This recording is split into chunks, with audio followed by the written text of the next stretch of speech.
Every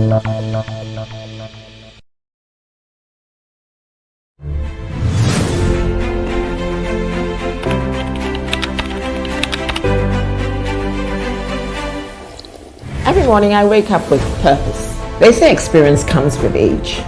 I say it comes with daring to start again.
Good morning and welcome to the morning news on TV3. My name is Na Ashoko. Coming up,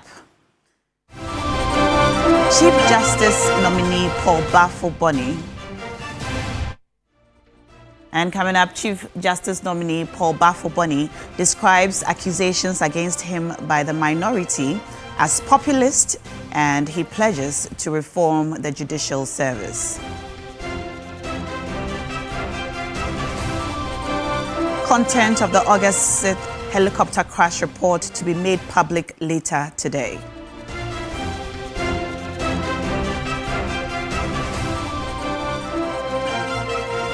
Ex-Ghana Infrastructure Investment Fund, GIF board member, tells High Court the SkyTrain project never reached the board or received approval.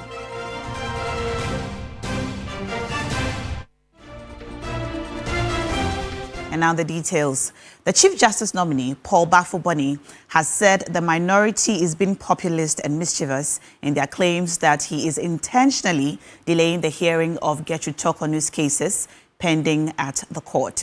His vetting, which spanned over 8 hours, witnessed a 2-hour stalemate due to exchanges between the minority and majority leaders. Christian Yale unpacks all that happened.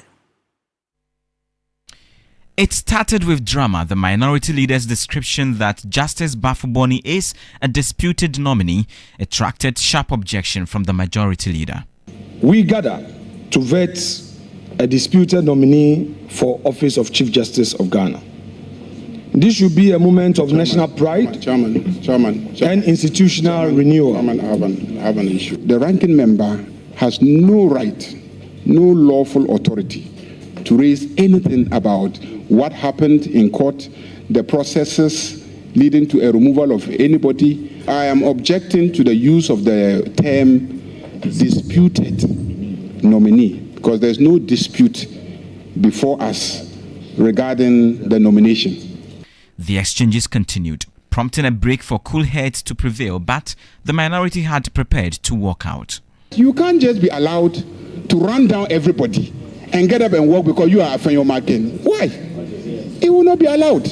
I am going to look, this whole issue about you making a preliminary statement, show me a rule that says that you have a right to make a preliminary statement.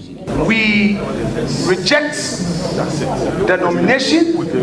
We would yield to you to proceed whilst we exit this committee room.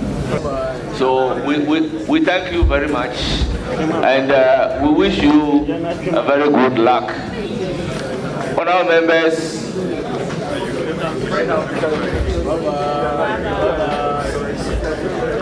Justice Bafuboni responded to a concern that he failed to empanel judges to hear Justice Tokonu's substantive case.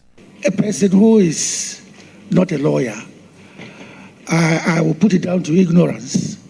I will say that maybe the person is uninformed about legalities, so I will pardon.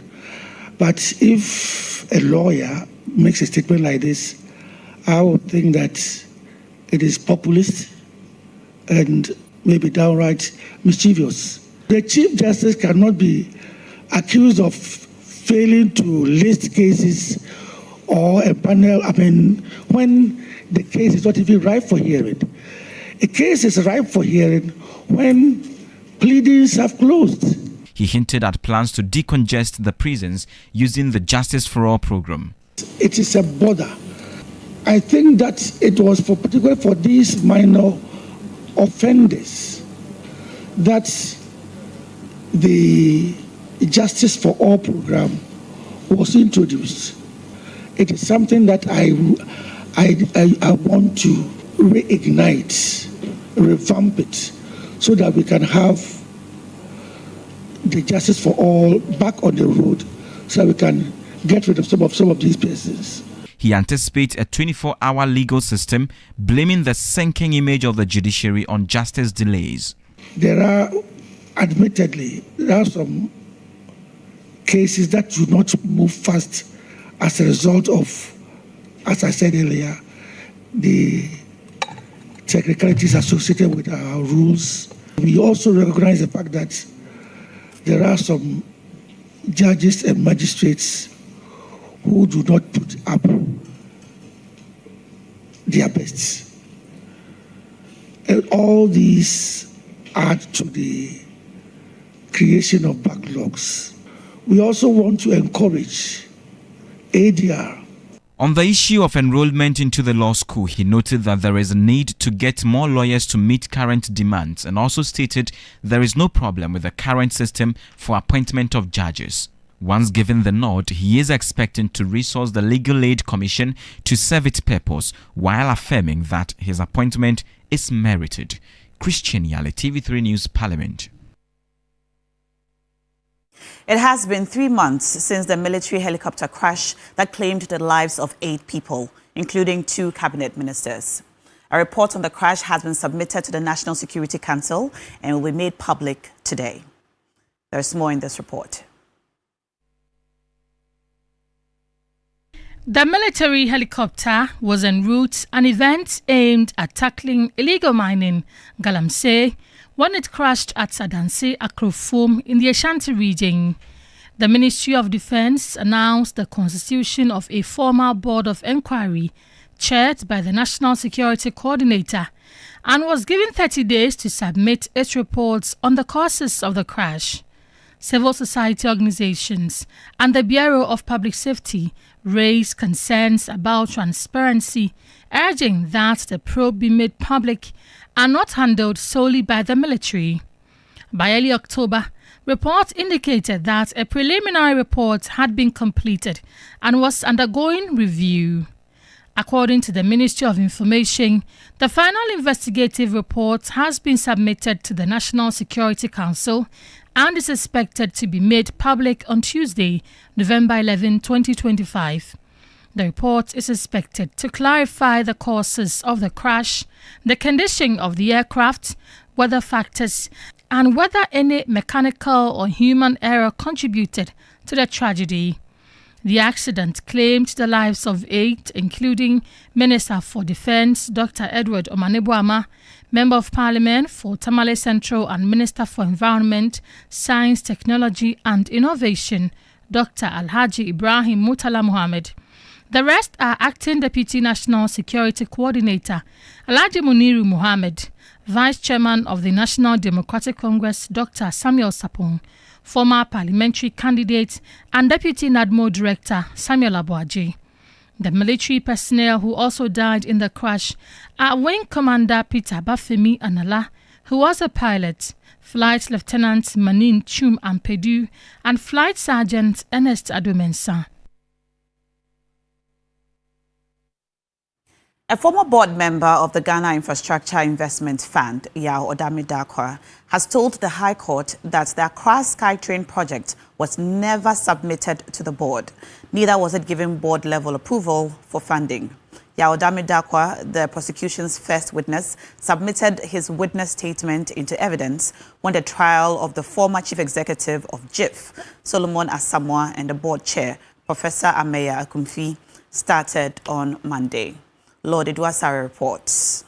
Executive Officer of the Ghana Infrastructure Investment Fund, Solomon Asamoah, and former board chair, Professor Christopher Ameya Akumfi, have been charged with 6 counts of intentionally causing financial loss to the state in the sum of $2 million for the Accra SkyTrain project, which never materialized. They have pleaded not guilty and are on bail. In court on Monday, November 10, the prosecution, led by Deputy Attorney General Dr. Justice Remsai, called on the state's first witness, a former board member of the Ghana Infrastructure Investment Fund. Yao Odamidakwa, among other things, indicated in his witness statement that although the SkyTrain project was introduced as one of the board meetings, no proposal was submitted and hence there were no deliberations or approval for its funding. Dakwa explained that he only became aware of the alleged $2 million payment for the SkyTrain project after reading the Auditor General's report. He further dismissed certain minutes from an alleged GIIF board meeting, noting that it did not accurately reflect the board's reflections on the SkyTrain project. The state's first witness added that during his tenure as a board member, multiple investment projects were undertaken, including Terminal 3 of Kotoka International Airport and Maha Beach Resort. After tendering his witness statement as evidence, the defense lawyers were called to begin cross-examination of the prosecution witness. The case has been adjourned to Wednesday, November 12 for continuation of the cross-examination. Lord Drasari, TV3 News, Accra. And lawyers for the third convicted coup plotter, Bright Alan Deborah Ofosu, have expressed confidence in their appeal of the death sentence after their client was granted bail. Early on, the High Court granted Deborah Ofosu a 2.5 million cedi bail pending the appeal of his sentence at the Supreme Court. Lord Edwasari has this to say. Bright Alan Deborah Ofosu, a fleet manager, was convicted alongside 5 others for conspiracy to commit high treason and was subsequently sentenced to death by hanging. He filed both an appeal and an application for bail pending that appeal. The panel of 3 justices presided over by Justice Eugene Yedunyante ruled that after considering the affidavits in the support and in opposition, the convict had demonstrated exceptional circumstances which warranted the grant of bail. As part of the bail conditions, Deborah Fusu is required to submit his passport to the court registry and can only travel outside the jurisdiction with express permission from the court. He is also to be placed on a stop list at all entry points in the country. One of the two sureties must be justified with a landed property. The court further directed that the convict appellant has 6 months to prepare the records of appeal and transmit same to the Supreme Court not later than April 9, 2026, adding that any breach of these conditions could lead to the revocation of the bail. His lawyer, Matthias Jochi, spoke to journalists after proceedings. We've demonstrated other circumstances that show that the accused persons were not given a fair trial. For example, we've quoted from page 415, chapter 25 of ACP Agodio's book. He was the 10th accused person in the case. And he outlined several breaches of the constitutional rights and other rights of the accused persons. And so we are very confident that this appeal we will succeed. And I'm not surprised that the court, by God's grace, has granted us bail pending that. On January 24, 2024, a 3-member panel of the High Court, presided over by Justice Ifeasewa Asaribuchi, convicted and sentenced 6 persons to death after being found guilty of high treason. The 6, including military officers, were found guilty for their respective roles and sentenced to death by hanging. 3 others, including ACP Benjamin Agojo, were acquitted by the High Court. Lodido Asari, TV3 News, Accra. Organized labor is urging calm among workers who have expressed disappointment over the newly announced 9% increase in base pay. Labor leaders say while they expected a higher adjustment, they are prepared to push for a cost of living allowance from 2026 if inflation and other economic conditions worsen. Our Labor Affairs correspondent Daniel Opoku reports. The government on Sunday, November 9, announced a 9% salary increase for workers on a single-spine salary structure following a meeting with organized labor. The new pay adjustment is expected to take effect from January 2026. Some workers have expressed disappointment, saying the increase does not reflect the cost of living crisis. They have also criticized the leadership of organized labor for failing to secure what they describe as a better deal. But Deputy Secretary General of Trade Union Congress, Dr. Kwabena Nyakuotu, has appealed to the aggrieved workers to remain calm. He explained that organized labor will not hesitate to demand a cost of living allowance in 2026 if inflation and other economic factors worsen. In 2022, the wage increase was 7%.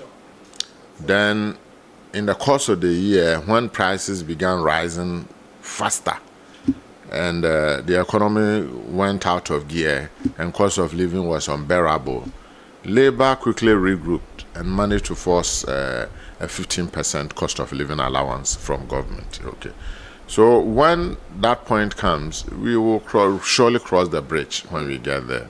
General Secretary of the Teachers and Education Workers Union, TEU, King James Azotiba, also noted that organized labor will continue to engage government to ensure that the conditions of service for various unions are approved. He called on the government to prioritize the recruitment of more workers into the public sector. And once inflation starts going up, the lending rate will go up. Businessmen cannot borrow. Employers cannot borrow to expand their businesses to employ, because government alone cannot employ this our teeming population. And so we have to factor all this as labor experts, and we understand the problem. Not that we are understanding government. We are resetting Ghana. All of us must reset. The Ghana Gold Board has arrested 25 individuals whom it said were involved in illegal gold fabrication, trading and smuggling. The Deputy Chief Executive Officer, Richard Dunekbeku, who briefed the media in Accra, said the suspects have been granted police inquiry bail pending prosecution. According to Richard Dunekbeku, the first arrest involving 4 Indians and 1 Ghanaian took place on November 5. The arrest was led by a joint intelligence team from the Ghana Gold Board and the National Security. A second arrest involving 20 individuals took place on November 6. The suspects were found engaging in unauthorized gold fabrication and jewelry making activities. The task force received various exhibits, which included gold pieces, rings, mobile phones, a CCTV recorder, a lock, gold bars, cash, and unlicensed gold trading documents. Investigations are currently ongoing to trace secondary locations for these operatives and financial transactions linked to the suspects. At the moment, the Ghana Gold Board has granted these suspects police inquiry bails pending further prosecution of the matter. On the second arrest, Gold Board intelligence, acting on a tip-off, raided the premises of Legend Precious Metal located at Achimota, Akweteman, Accra. Preliminary investigations confirmed that Legend Precious Metal was operating without a valid license for the Ghana Gold Board. Evidence also indicates smuggling route through neighboring countries and fraudulent schemes targeting unsuspected buyers. The Gold Board wishes to use this opportunity to reiterate its zero-tolerance stand on illegal gold trading, smuggling, and unlicensed assaying and purchase of gold. The Deputy CEO urged citizens and stakeholders to verify the legitimacy of gold dealers, buyers, and exporters from the Ghana Gold Board. All the foreigners you see here today, we have in custody their passports. So we don't anticipate any of them leaving the shores of this country, even if they have been granted bail and they've met the bail condition. For Ghanaians, the option of whether or not what the bail condition is has been left to the court. The next stage will be to work on the dedicated court, which we think will also help us in several ways of making sure that we have a court that we can go to anytime we are ready. We've gotten a fiat that we're working with, and that will give us opportunity to be in control. And that's it for the morning news. My name is Na Ashokor. And as my colleague George Quainin always says, in a world where you can be anything, be kind. We'll be back with the rest of TV3 Newday. Stay tuned.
This group, they are called Team Eternity. Yes. Team Eternity. And they call the song Defe Defe. Defe Defe. Yeah, Defe Defe. Very popular. Yeah, I think that'll be a year ago or two.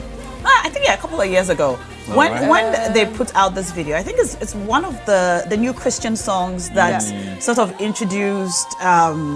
Should I call it just the youthful Afrobeat vibe, pop kind of gospel, of gospel. Yeah, I know Joe Metal does it too. Yeah, but if you've noticed the younger gospel artists, so Joe Metal, MOG, Perez Music, and so on. When you watch their videos, from their clothes, their trainers. The vibe is all very attractive to young people, and I think it's great for the gospel music industry. So the younger people are more, they find gospel music nowadays appealing, and like they can connect.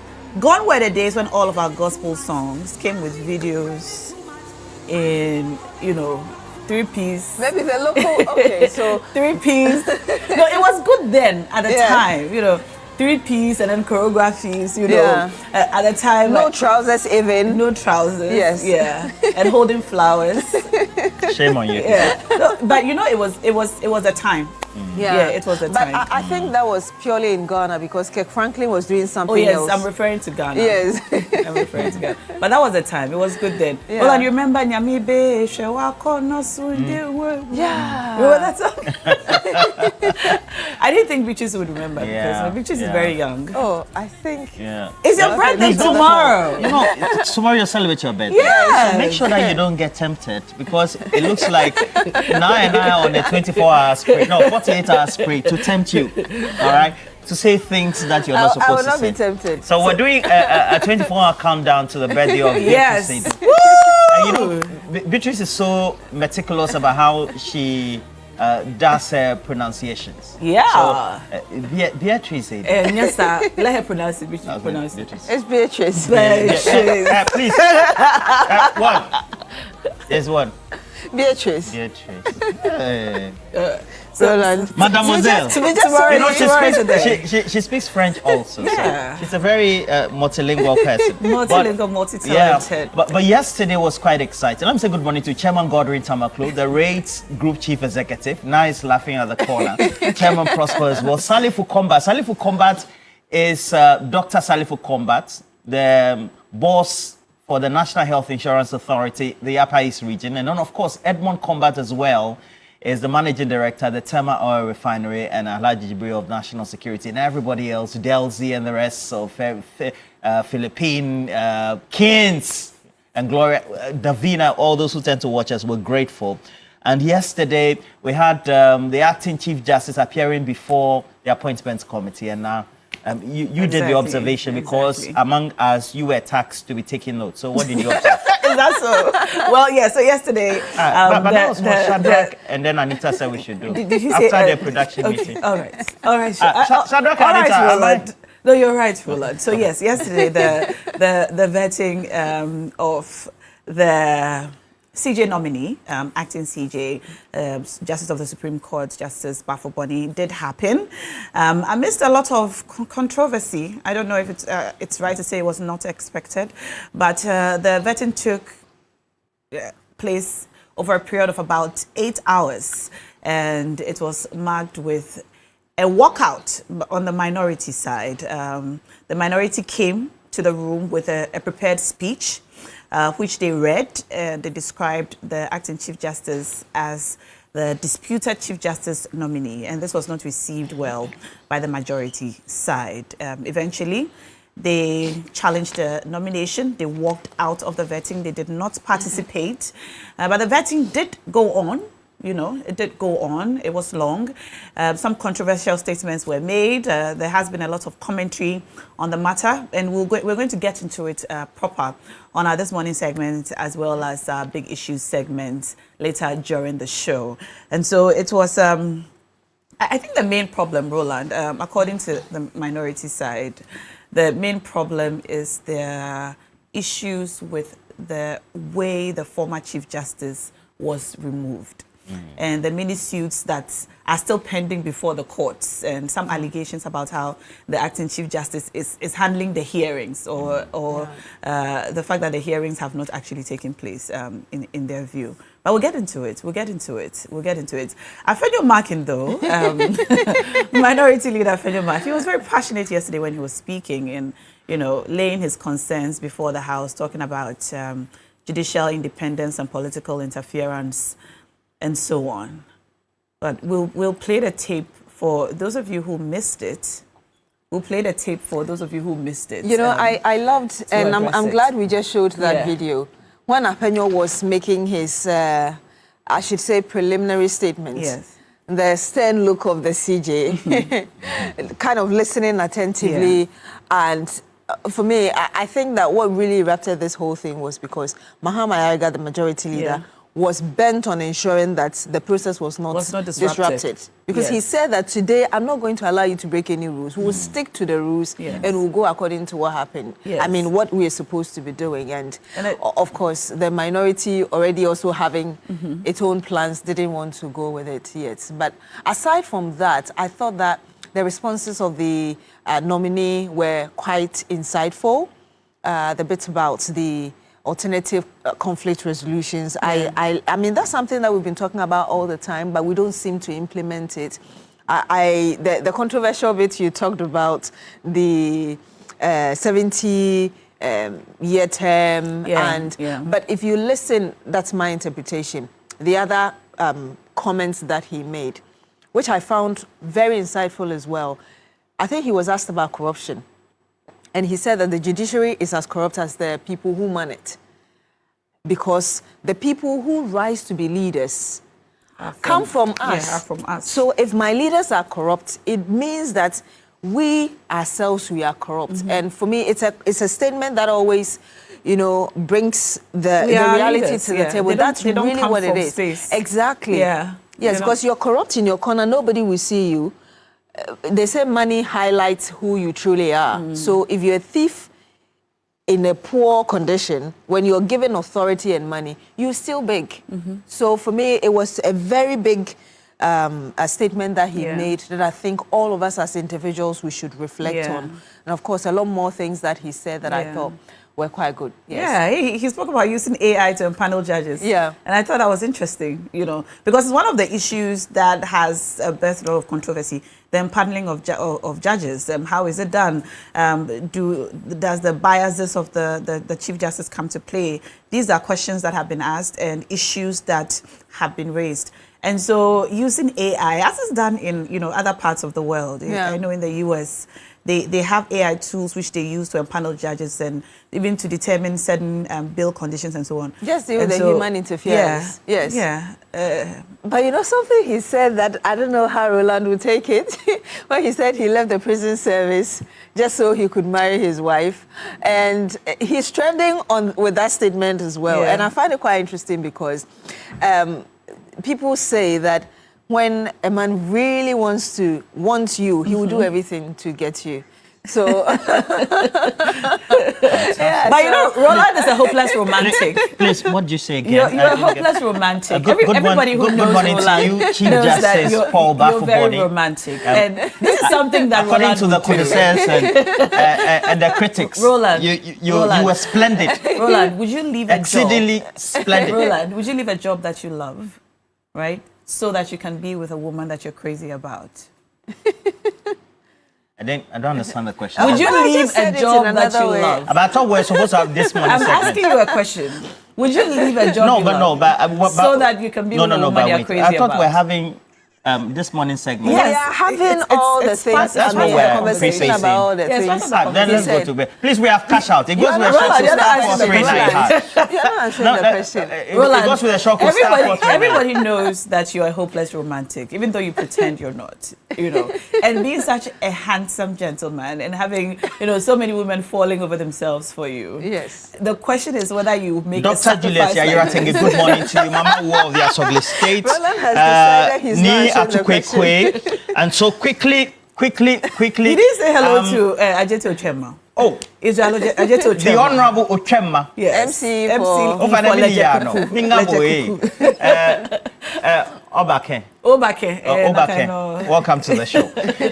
And so our question for you for This Morning segment basically is very simple. What do you make of the appearance, of course, of the CJ nominee who is acting as well? That is Justice Paul Bafuboni. And then, of course, all the drama that also ensued with the minority walking out, etc., in that vetting process yesterday. Very simple. You said I'm romantic? Yeah. Okay, great. That's 10 but you over still 10. didn't answer What the else? question. The question was so whether the phone you lines leave are a open. job, The you phone leave lines a are job for a open. woman you're crazy about. The phone line, no, like the CJ did. Usually men don't do that. And the only person, Romeo and Juliet, that guy died. And then the film Titanic, Jack, he died. You know. So your conclusion is that? No, I'm saying I'm only. Don't make sacrifices, otherwise so you will there'll die. be a limit Please, to which This Morning segment is up next.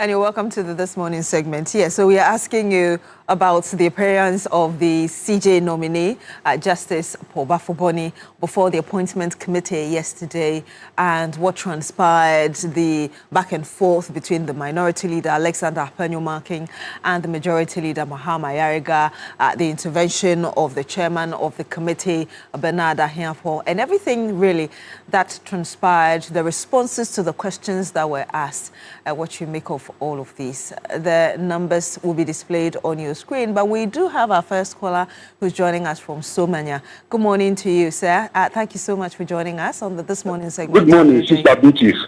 Yes, and greetings to you all, Sister Nine and Ronan. I'm calling from Yulokrobo, Somanya. Yesterday, what the minority leader has done is uncalled for. Because if the minority leader at his place, the parliament chief is sitting there, and then he's doing this thing. He will not be happy? So why Otunfo have brought his delegation to the president is doing that here? It makes me very shocking. So he should reserve from what he's doing, so that the country will move on. Thank you very much. Thank you so much. You didn't tell us your name, sir. I'm George. George Akumote. George, calling from Yulokrobo in Somanya. Thank you so much for calling us and for sharing your views with us. It's very important as well. So we have a couple of comments coming through already. And then Eric Ametokwame, good morning to you, senior, says, don't you feel harassed by your female colleagues in the studio this morning? Yeah, I'm being harassed. I mean, I'm sweating, and we have air conditioning right here. and Dr. Tenge says, Roland, you understood the question. Don't run away. I take greetings from you as well, okay? And then Delzy says I should answer the question. It's a liar, liar. Mami Tedwa also says that I should answer the question as well. Prince Daniel York is also watching, all right? Okay, we'll be going very shortly to the phone lines again, but let's watch that period when the minority in Parliament walked out. To you to proceed whilst we exit this committee room with our views well documented for the records, and on the floor we shall proceed with the debate, further stating our position and take a vote against the nominee as required by the rules of the plenary. Thank you very much. Thank you very much, Minority Leader. But how do you reject a nominee who is yet to be vetted? Yes. No, she believes in us. The report is not ready to be voted for. We are not at the stage of approval. So your conclusion is very preemptive. Chairman with respect. Chairman with this is not what I want you to respond. No, Chairman, but I don't want your Chairman, response to the extent that you've raised it, I just need to. Honorable Minority Leader, Chairman, you have your day. Chairman, you have your day. The two microphones should be off. Chairman, the two microphones should be off. With all due respect, we have registered our position. Honorable Minority Leader, that we have rejected. We don't need to agreed on your position. We rejected and we agreed on your position. Yes. When it is time for voting, then you can vote again. Yes. So we thank you very much, and we wish you a very good luck. Honorable members.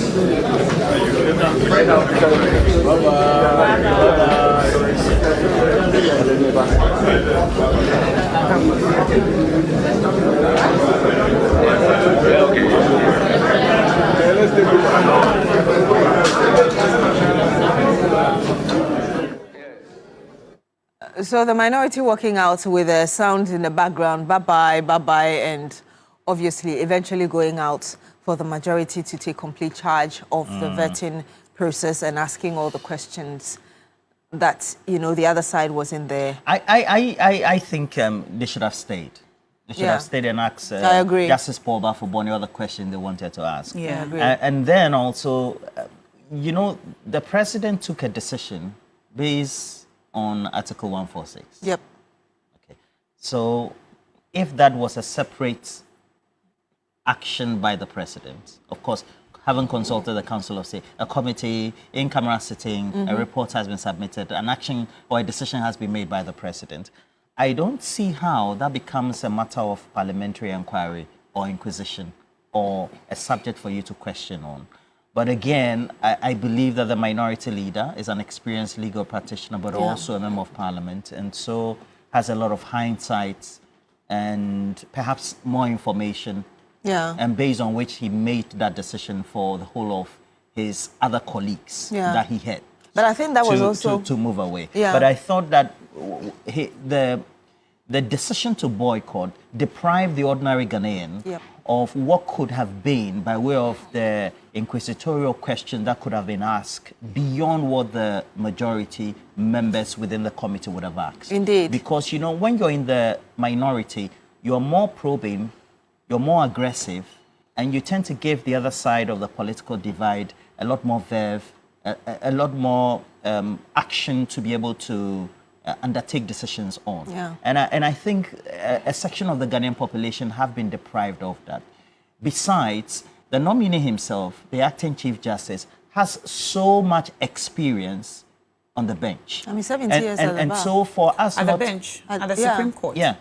And for us not having the minority side, who could have been bold to ask the tough questions, that is, if you have nothing to lose, I think also deprives the acting Chief Justice, the nominee himself, to be able to answer some of the questions ideally that would have been on the top of the mind of many people. For example, I'm sure if the minority leader was there, he would have asked certain pertinent decisions that were taken by the outgone Chief Justice, because he was also part of the Supreme Court as well. Yeah. But even without that, he still went ahead and answered that question about people thinking that perhaps he wasn't competent and maybe the position was awarded because of his decision during Ghana's first election petition in 2013.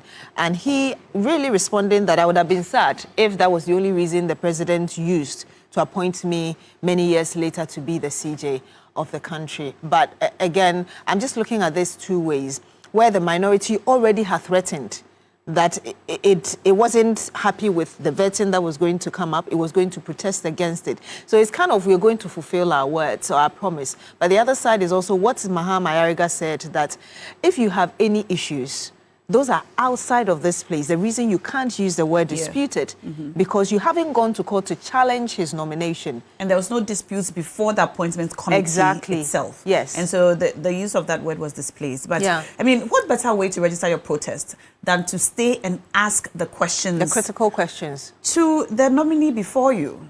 is the question I have. Because you know that with or without your presence, that they have the quorum to be able to go ahead. So why not stay and then ask the questions? But, well, we have another caller joining us. Let's go to the phone lines. Hello. Hello. Good morning. Good morning. What's your name, sir? My name is Mejina Kwesi. Mejina, where are you calling us from? Don't you know where I'm calling from? Because the call registered as coming from Teshi. That's why I'm asking where you are. This is Mejina Sunyane. From Sunyane, right. Welcome to the show. You know, the name is only one. Okay. Unadulterated name. Yes, sir. Unique Great to have name. you. A special name. What are your thoughts on yesterday's walkout by the minority side? You see, let me take this opportunity, the greatest opportunity given to me on this your platform, to tell the minority not to take Ghanaian for a ride. We are serious people who want to see something serious happening in this country. So do the minority think, supposing that we want to bring back that woman, the expired Chief Justice? No. Hello. Don't let be sugar-coated on what we are. Why? They have been taken up for right.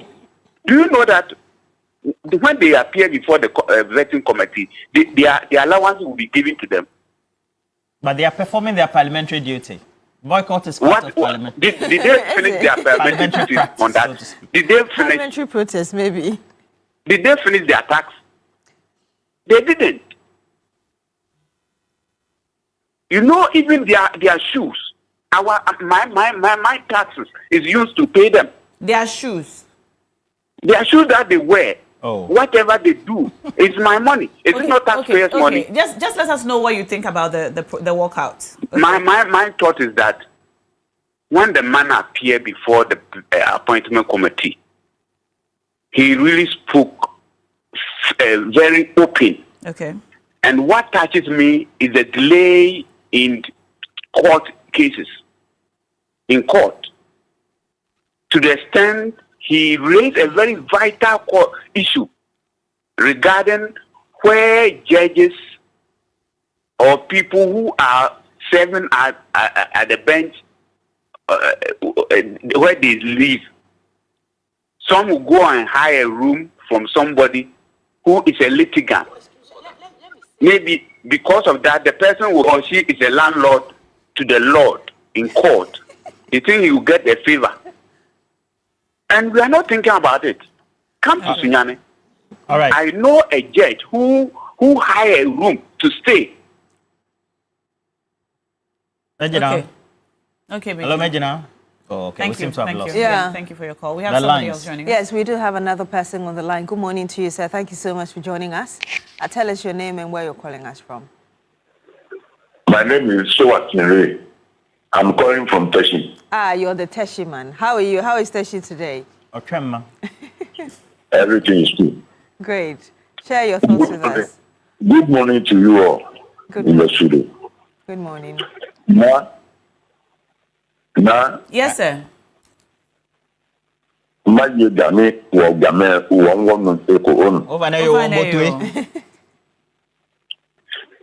No, afienyo makime ito weka geshin Ghana fe kele yi be mo kwata se mo kodon bataji bona afienyo makin to waneti ona no mi ya no e be fine e be for ne ba teshi kenye teshi nyemba ne ba tashi just nyemba ne ba cause commotion gege ni shinya ene me e ke man ba e ke man no ya ba wana amen wawodiye na nokukwa na mbaka afie nyoma kenke wodiye nitene nyetenya kumokumwe senke nibi fe Ghana shika yojinu na kwape akwa wu na kamaje ni bia no asana ka ni bia to ba motion ne mo mi keke no ya no wu la wu agbene ne wodiye mi na be bi eje ene me eke no ya ba nye ka afie nyoma ke ageshin ba ameka ba jengwa le ba iba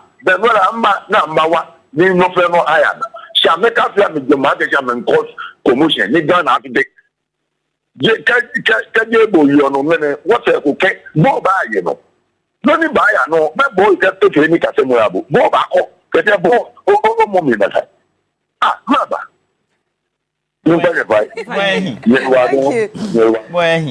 very much. And I think he was just expressing his disappointment in the way Afenyo Markin, the deputy minority leader, conducted himself yesterday. And he says it brings division. You know, it doesn't bring progress; it brings division. Yeah. All right, let's go back to the phone lines and talk to this next caller. Hello. Hello, are you there? Yes, please, I'm here. Yes, sir. What's your name and where are you calling us from?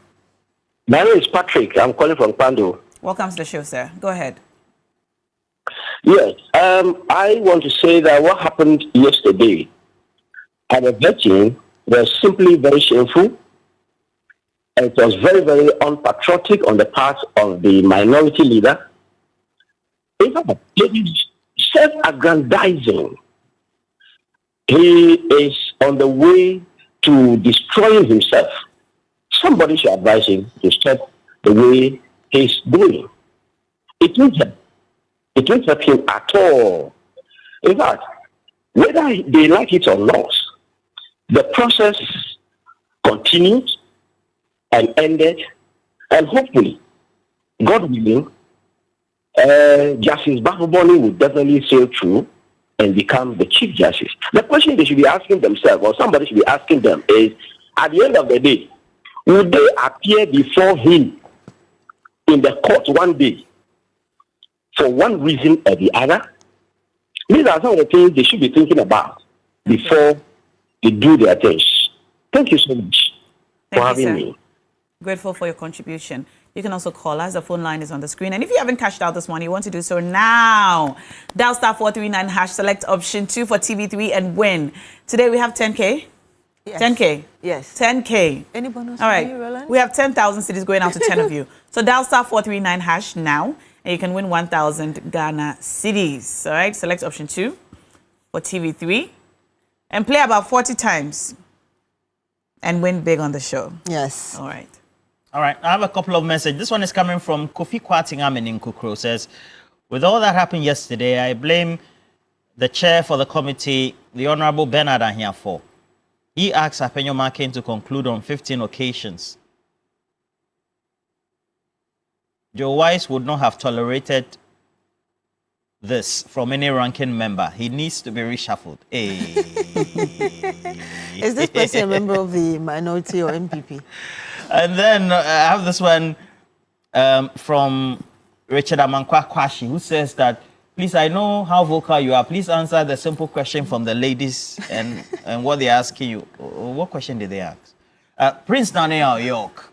Prince Daniel York says, yesterday, the minorities' walkout was entirely predictable as they constantly weaponize vetting to project an image of caring for Ghana. Yet the actions revealed that they were doing that purely for partisan gain.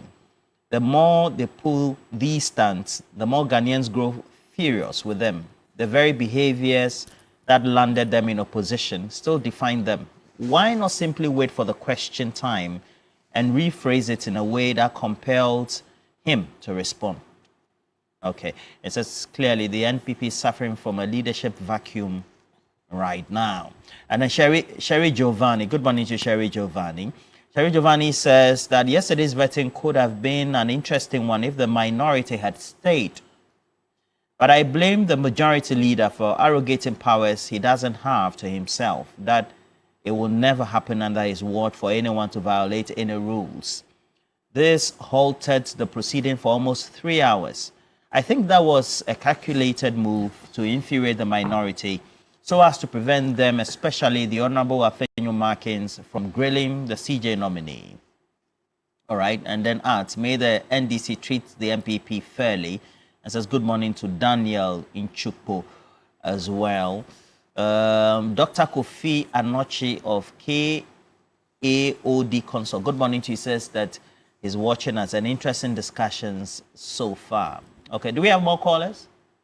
Okay, Randa Shao says that the minority needed to have stayed there to ask the questions that they wanted to. Walking out was not an option they should have taken. Yeah. All right.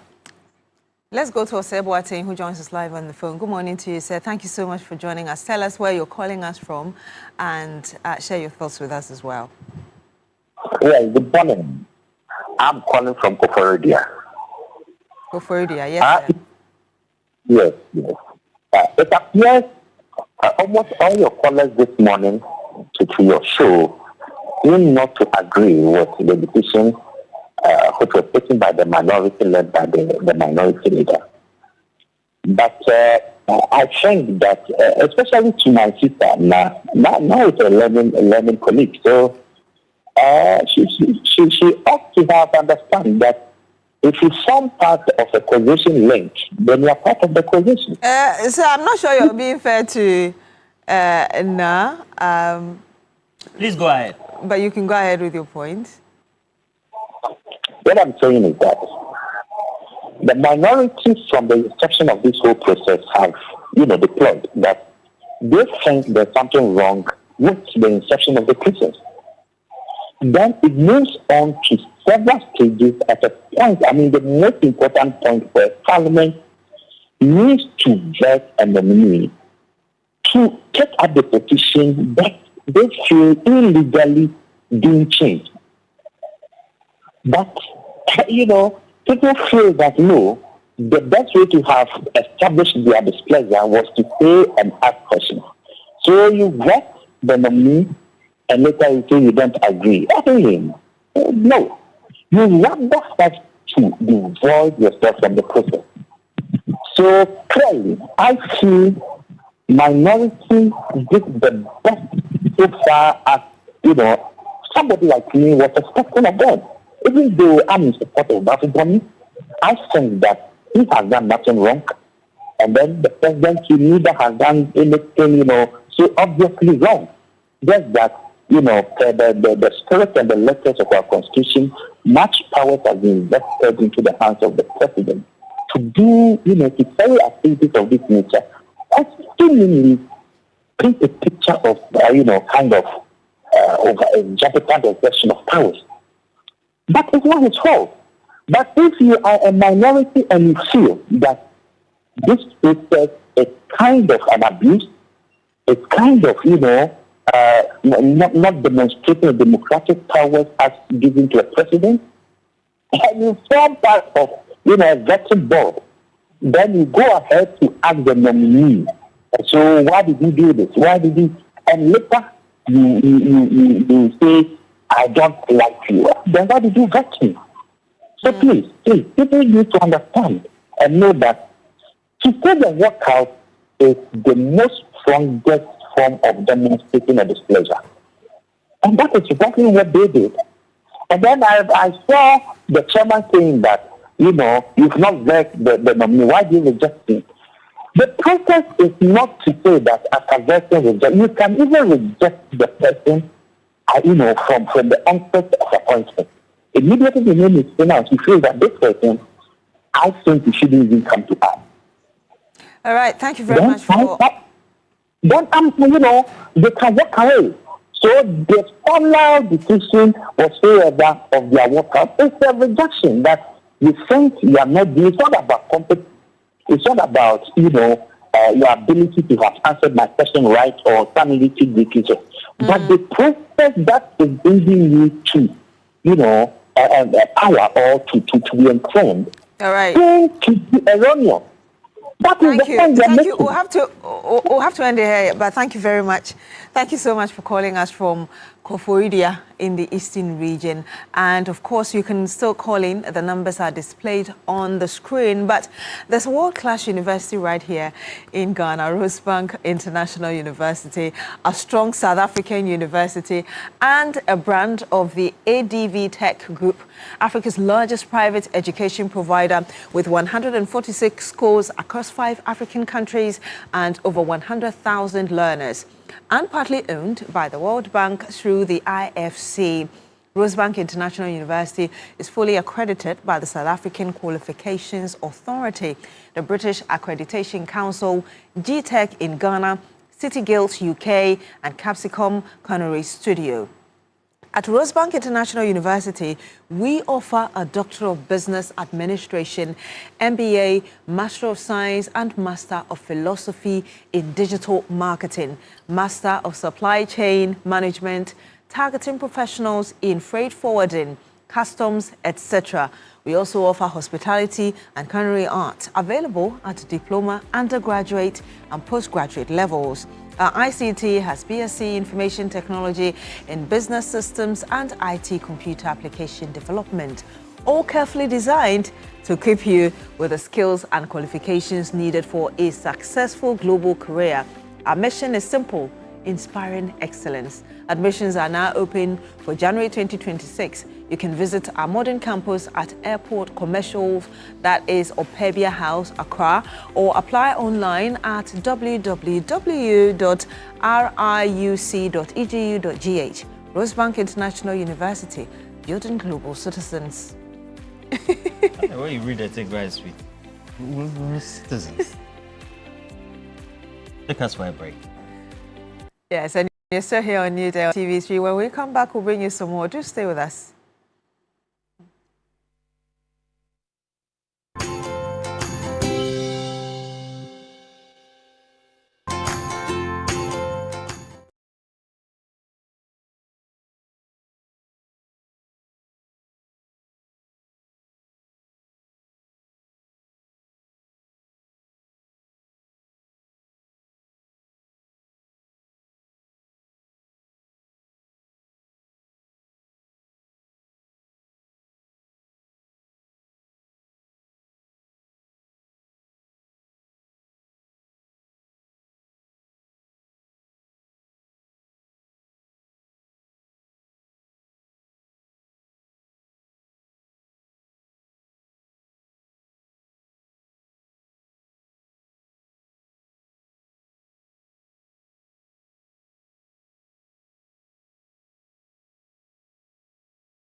Proceed with the debate, further stating our position and take a vote against the nominee as required by the rules of the plenary. Thank you very much.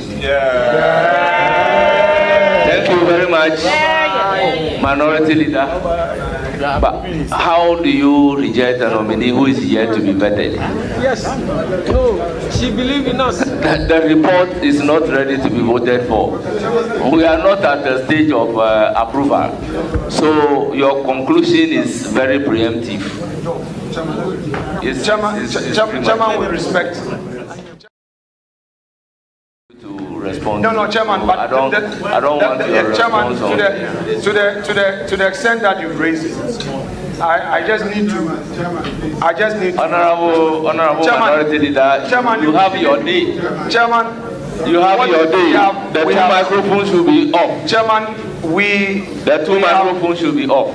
With all due respect, we have registered our position. Honorable Minority Leader, that we have rejected. We don't need to vet agreed on your position. We rejected, and we agreed on your position. Yes. When it is time for voting, then you can vote against. Yes. So we thank you very much, and we wish you a very good luck. Honorable members.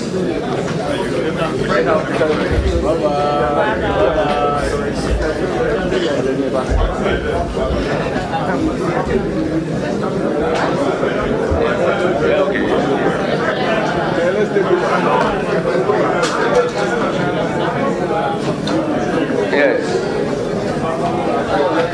Honorable members,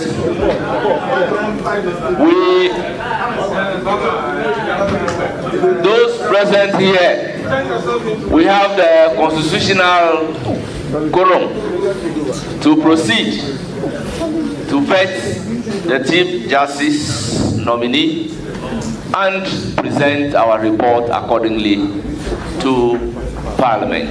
Of the caucus, we hear with a heavy heart, but an unshakable resolve to defend the Constitution of Ghana, protect judicial independence, and uphold the rule of law. We gather to vet a disputed nominee for office of Chief Justice of Ghana. This should be a moment of national pride and institutional renewal. I have an issue. The ranking member has no right, no lawful authority to raise anything about what happened in court, the processes leading to a removal of anybody and the nomination of anybody. You have no right, pursuant to our rules, to raise those issues. So be guided, because if you raise them, I'm going to object. I am objecting to the use of the term disputed nominee, because there's no dispute before us regarding the nomination. There are dark clouds. And it's time now for big issues. The video you just saw, of course, is a tape from proceedings yesterday in Parliament. Yesterday marked a very pivotal and heated moment in our judicial and political landscape as a country. The vetting of the Chief Justice nominee, Acting Chief Justice, Justice Paul Bafo-Boni. This happened yesterday. It was marked with some controversy, some have said not unexpected, as the minority side came to the room with a prepared speech, which was read by the Honourable Minority Leader, Honourable Afenyo Markin. And they basically rejected the nomination and boycotted the vetting process, describing the nominee as a disputed Chief Justice nominee. They cited many reasons, including some of the legal processes which the removed Chief Justice, former Chief Justice Gertrude Tokonu, has begun in the courts. And they say that participating in that vetting process would undermine some constitutional process. And so they basically walked out. Now, this walkout has been met with mixed reactions from a cross-section of Ghanaians.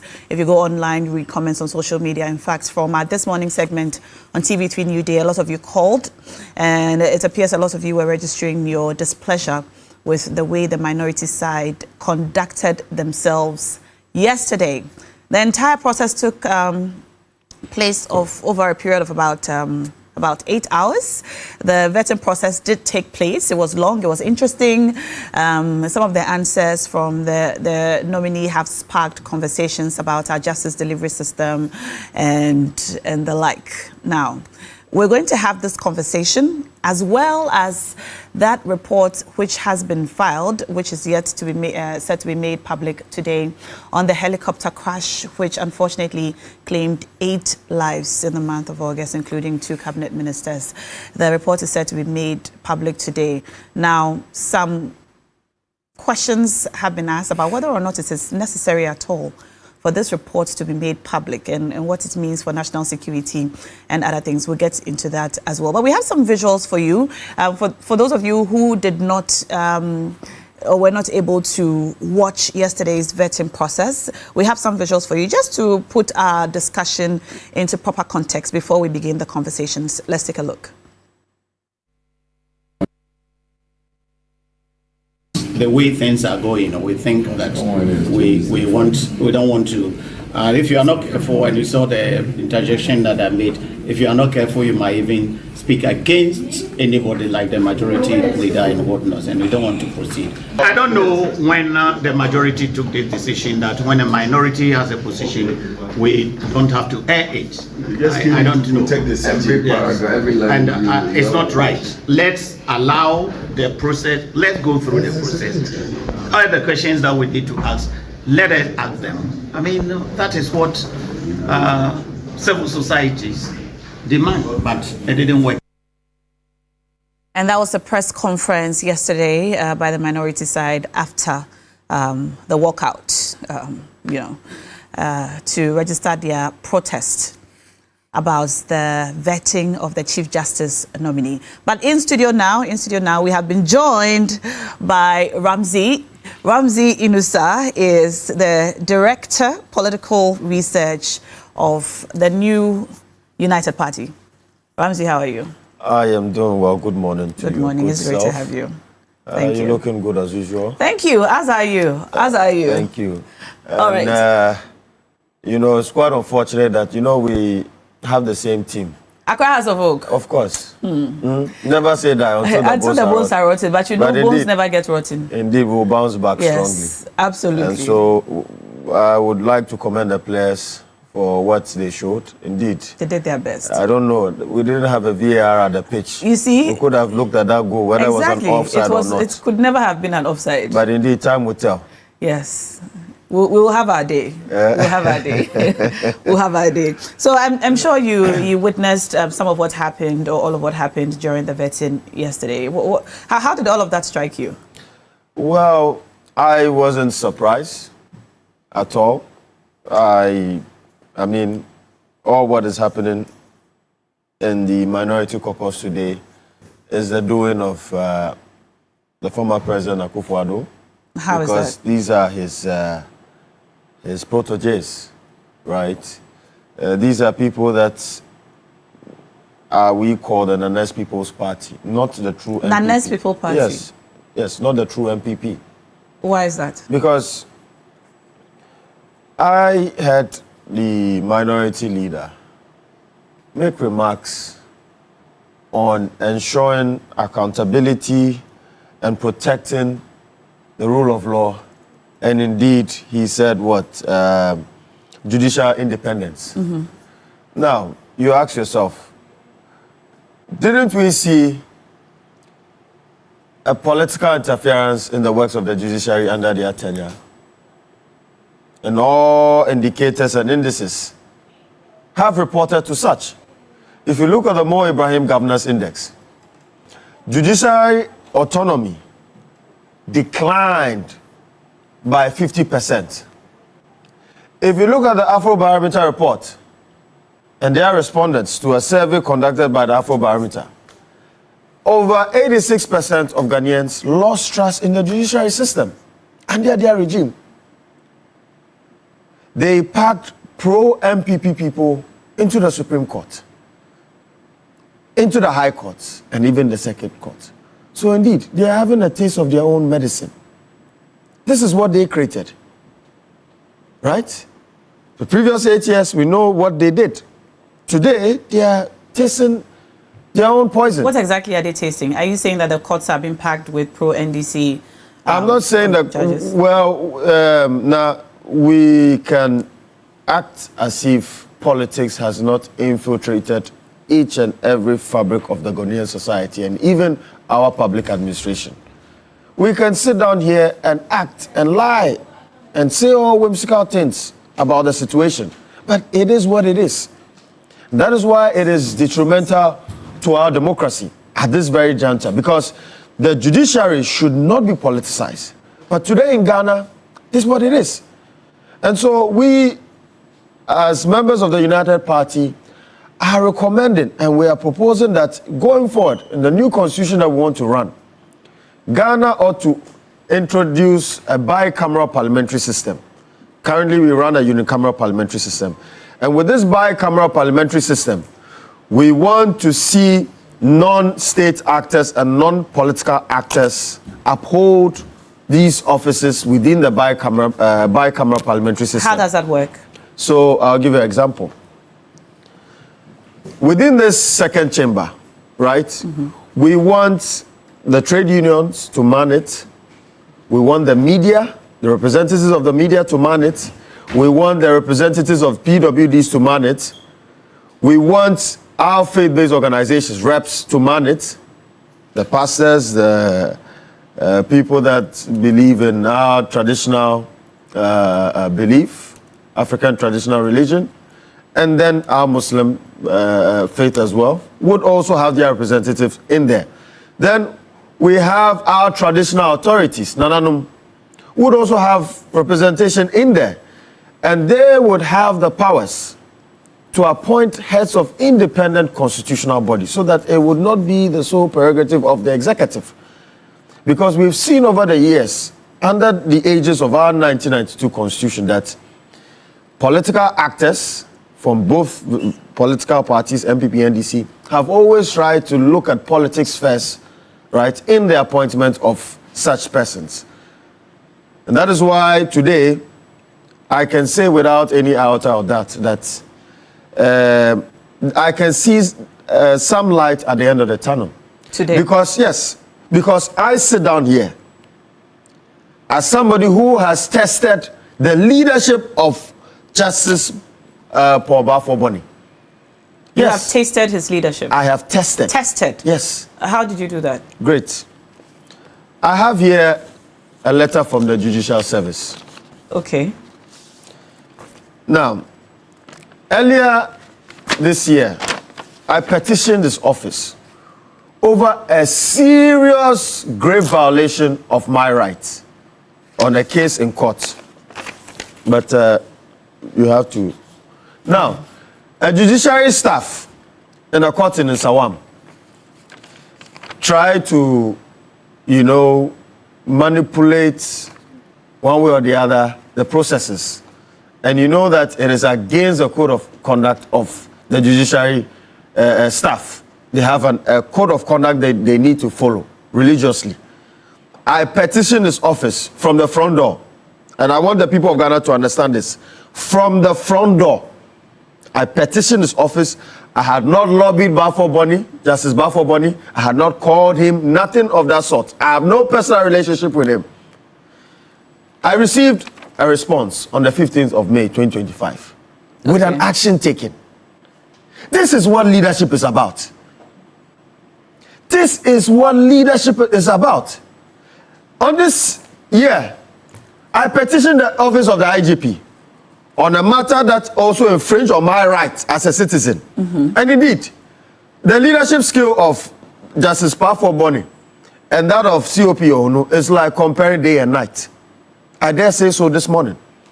That is why I'm even calling on the president to expedite the processes of looking for an alternative to man the office of the IGP, because we are not safe as Ghanaians. Looking for an alternative to man the office of the IGP? Of course.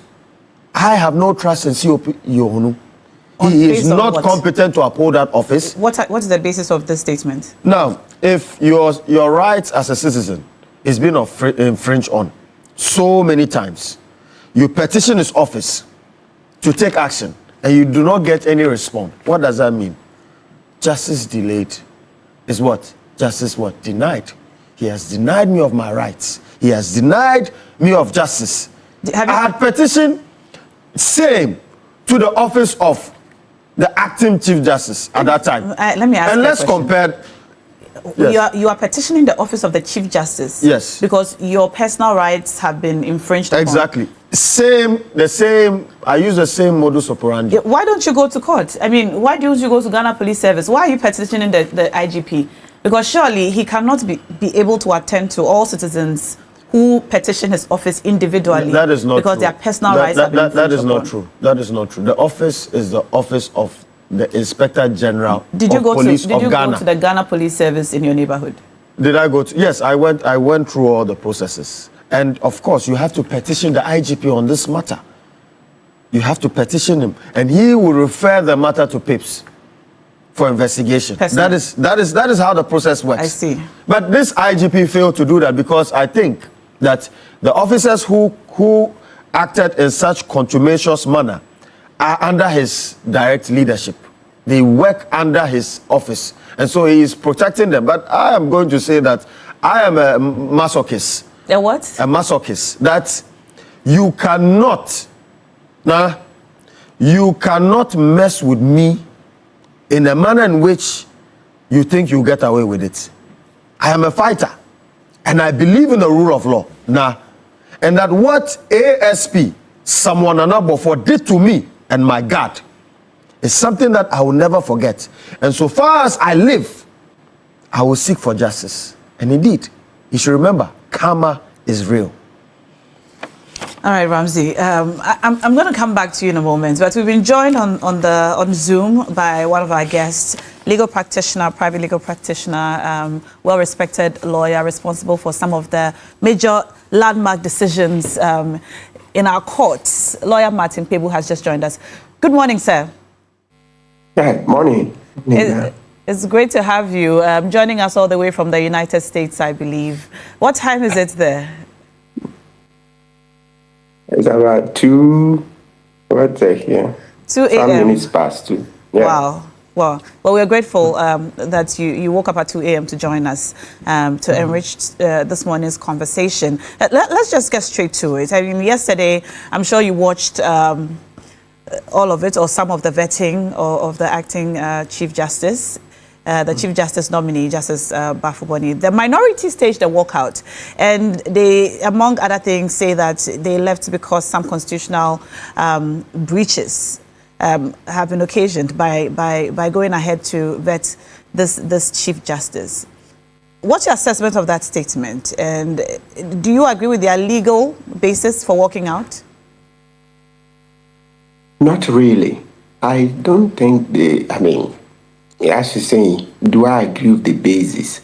Yes, I don't agree at all because I think following what happened, they should have, continued, because if they had continued in the workings or in the work the appointment committee was scheduled to do, they would have enriched let me call it a debate, because their questions would have brought diversity.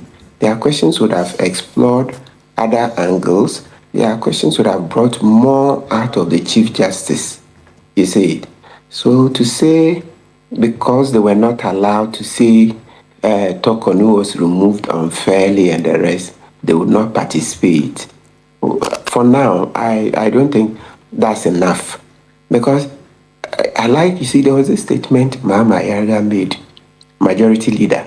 He said, look, they are allowed after this appointment committee sitting or after this vetting to go out there and hold a press conference and say all the things that they wanted to say. Saying that Tokonu's removal is unfair, is illegal, is a travesty of justice. Those things they wanted to say.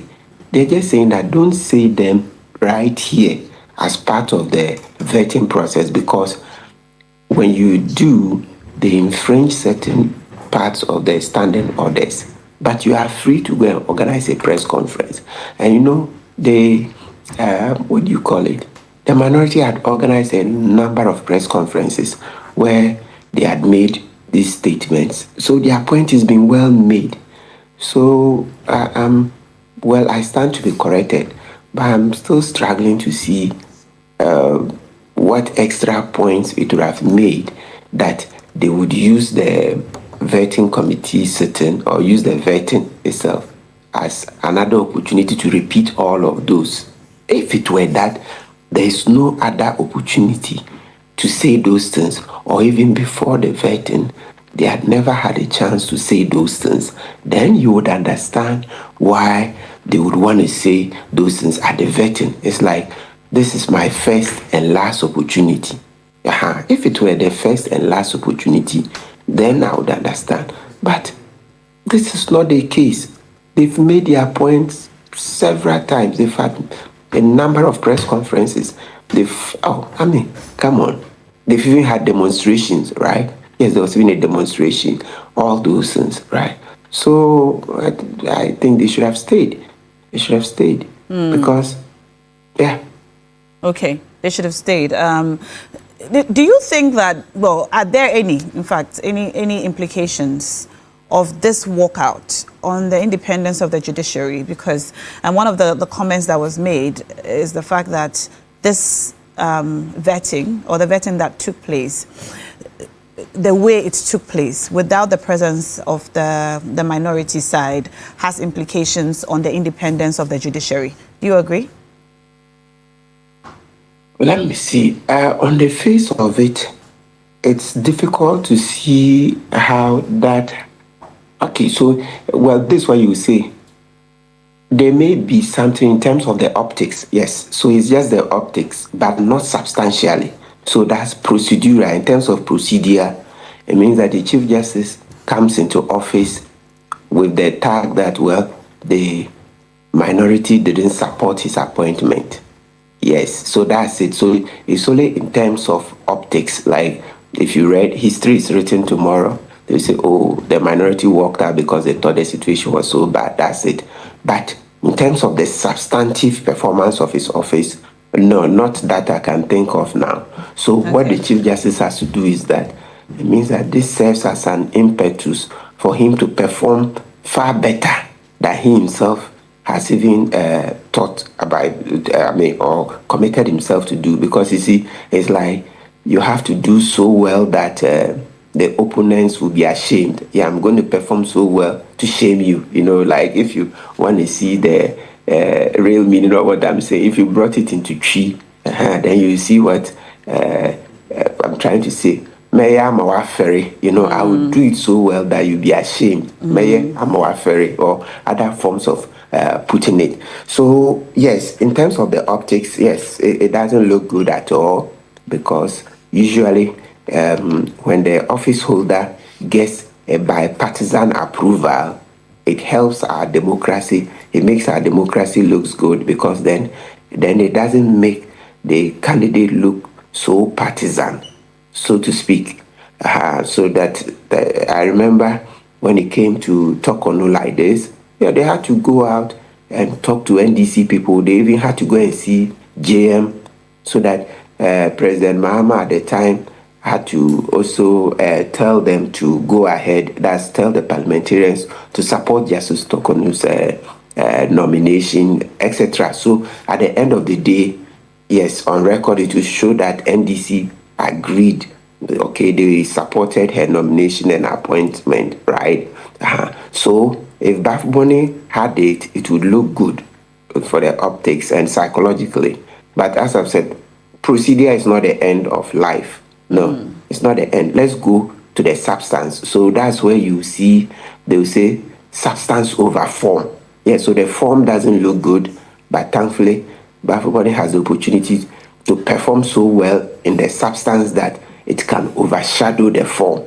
Yes, because, you know, okay, so when NDC supported Tokonu's appointment, how many, two and a half years down the line or so, yeah, now it's been withdrawn, she's been thrown out. So you see that the fact that you are even supported in coming to office is not, or it's no guarantee of anything. Yes, so let's focus on the substance. So Bafuboni, I'm sure, will be focusing on the substance and knowing that he has to perform so well that the minority will regret for not supporting his nomination and appointment.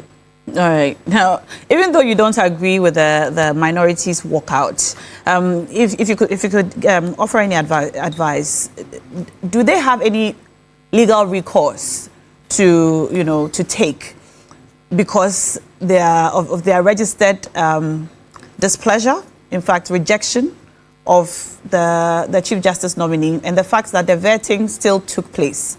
Do they have any legal recourse? What can they do at this point? Okay, so now going to the substance of their rejection, as from what I followed, they mentioned that there were pending suits. There were pending suits in the court, so they wish that the pending suits be resolved, that's be determined. The courts should finish. When the courts are done, then the vetting can go on. So since that is the pith of their grievance, it means that they would have to go support the litigants in those cases. There's a Vincent Asefua case, there's Chief Justice Tokonu herself, ex-Chief Justice, her own case. There's also the one by Kwabna Bonfe Kabila, right? Yeah, so then since they very much believe in the substance, the merits of those cases, then their recourse would be to go support so that the Chief Justice would, well, it's not actually the Chief Justice, they should go support for the cases to be heard quickly, because you have to take steps, asking for the Chief Justice to empanel and the rest. The cases are at different stages. Different things have to be done. That's why I'm not putting the burden on the Chief Justice. Let's just say that they should take all the procedural steps that have to be taken so that the cases can be heard. And then once they believe in those cases, we'll see how it goes with the final decision of the court. All right. Before we let you go, Martin Pebu, you listened to the Chief Justice nominee and some of the suggestions or plans that he has for judicial reform, for the, better running of the judiciary. What are your general comments on some of the suggestions he made? Using AI to empanel judges and the swift justice delivery system that he hopes to be able to bring to bear. Yeah, absolutely. I mean, he was forward-looking, extremely forward-looking. It's good you've started with the AI. So, yes, I think it's good. The reason I say it's good is that, years ago, the Americans adopted this AI in their various systems. They use it for bail, even in making decisions on bail. You go to court, and then the decision as to whether the accused will get bail or not is made by AI. That's interesting. Exactly how does that work? I mean, this is yes. So let's say, okay, no, now doesn't want a bad example. So let's use X. So X has a certain profile, maybe 25 years old. It's in the case of murder, but X works for this and this company, well paid. He's not had any previous offense, those things. So the data, he has a wife and children, all those things, they are fed into the system, the algorithm, that's the app. And so the app will look at everything and then come up with a decision that, yes, this one, grant him bail. This one, don't grant him. Yeah. So it's been pre-programmed. Okay. So if bail decisions, the AI is being used, and they've done it for some years now. It didn't start just last year or 3 years ago. No. If you Google it, you will see. We will be able to read a lot more of it. So it's been around for some time. So if Justice Bafuboni, not that if, since he said that he wants, he agrees that we should use it in empaneling judges. Yes, let's try it, because we have to keep trying. We cannot keep saying that, we're a developing country, so we don't have resources. No. Justice is very, very important. You see, justice helps to keep the society together, where people live in a society and they don't feel that they're getting justice in the courts and the rest. And with time, they will resort to anarchy. You see, earlier on, my colleague panelists referred to the Mo Ibrahim Index and the way trust in the judiciary has plummeted, etc. Right? So we need to do everything. And Justice Bafo-Boni says he will be leading the charges to restore confidence. So AI is welcome. 24-hour court system is welcome. And did you hear him make a joke that the NDC took a leaf from the books of the judiciary when it comes to the 24-hour economy? Because of the 16-hour courts. And all that. So, I mean, it's exciting. It's exciting because he has 1 year to go. I'm sure he will be doing everything to make an impact. Yes, and we should support him. Okay. And as part of that, if I may, I still have about 10 minutes, unless, 20 or 30. So if you want to go if you can stay with us, then we'll come back to you. I thought you had to go. That's why we stayed. Yes, but we've made changes. All right, so we'll come back to you. But we've been joined in the studio by Dr. Josiah Kobab, former lecturer with Gimba, private legal practitioner, one of our very esteemed panelists on our Tuesday edition of Big Issues. Good morning, sir. Good morning. Great to have you as always. Thank you for joining us. Also joining us in studio is another lawyer, legal brain, private legal practitioner, member of the NDC legal team, Mr. Victor Kojoga Adawudu. Good morning, sir. Good morning. Welcome. Great to have you. It's a pleasure being on the platform. Awesome. I'll take your initial reactions to what happened yesterday during the vetting, Dr. Koba. Yeah. Yesterday I watched with disgust. Oh, okay. I was very, very annoyed at the end of the day. At the end of the 8-hour day or before the vetting itself began? To bed, I was all right. Kind of processing what happened during the day. And I was very upset. As a senior citizen, I said, what's going on in this country? My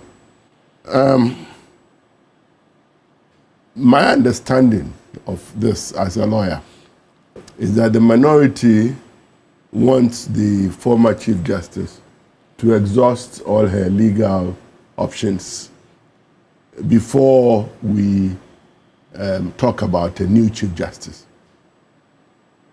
And I guess the basis is that because there are these cases in court, the cases should operate to stay whatever we are doing until the cases are determined. Yes.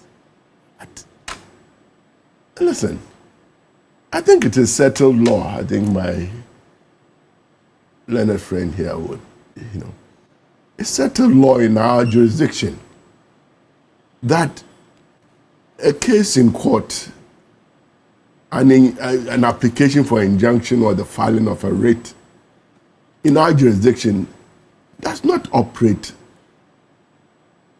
to stop a constitutional body from performing its functions. That is settled law. And so, when I see lawyers who happen to be MPs ignoring what is settled law, I think there's a motive that we need to ascertain. I wasn't happy at all yesterday. I wasn't happy at all yesterday. Okay. Now, furthermore, these are the same people that some time ago vandalized state property, broke microphones and overturned tables. The same group of people. Why? Is being a member of parliament licensed to disrespect us, the people of Ghana, the citizens who voted for you to go there? So I was very upset. I'm still very upset. I think something is wrong. You know, I feel sorry for Speaker Babin. It's a big task. I just can't imagine that this happened yesterday. What is it that the minority leader wanted to say that he hasn't said already? Or that he would not have the opportunity to say going forward? Why do you have to mar and disturb a very serious state function, vetting an incoming Chief Justice? You just messed it up. Why? The Parliament is not a theater for movie actors who want to have their day on stage. It is not. This is serious state business. And I think that it's about time we, the citizens, held people like Honorable Afenyo-Markin, we held him to account. This should stop. Is a challenge with the boycotting and the walkout, or with the points they advanced about the vetting of the Chief Justice nominee? Because they put forward some challenges. They say some constitutional, there have been constitutional breaches, that the appointment or the vetting of this Chief Justice really puts the independence of the judiciary into disrepute.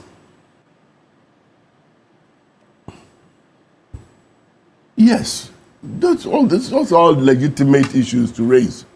But as I said, having these matters in court, in our jurisdiction, does not stop government business, state business from going on. And they know that. The minority leader is a lawyer. He knows that. And I think, for me, it's just one too many times. You know, this theater, this drama must stop. Macbeth. Parliament is serious business. And some of us are getting tired. I am really upset. All right, let me come to Victor. Victor, you also, I'm sure you also watched the entire process. What are your initial comments on it? Well, my initial comments are that at least it brought out the deep insight of the Chief Justice nominee, his deep knowledge of the judiciary, his experience on the bench, and committees he has chaired. So it tells you that he has knowledge and what has to be done within the judiciary, the reforms. And you could see that he's somebody that is not about shouting. He speaks slowly, but he's deep.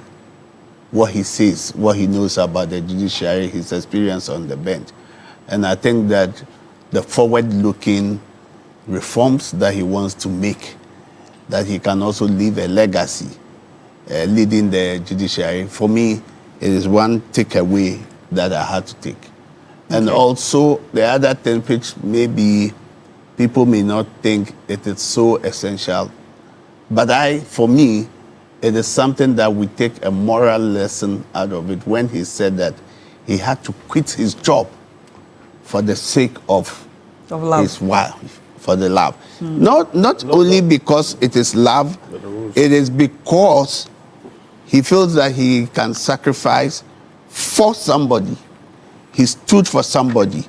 It is a lesson that has gone through all of us, especially the young ones, that it is not always about you, but it is to sacrifice for other people, for them to be able to achieve their dreams. And that sacrifice, I'm sure, has paid off. Today, she is the Director General of Prisons.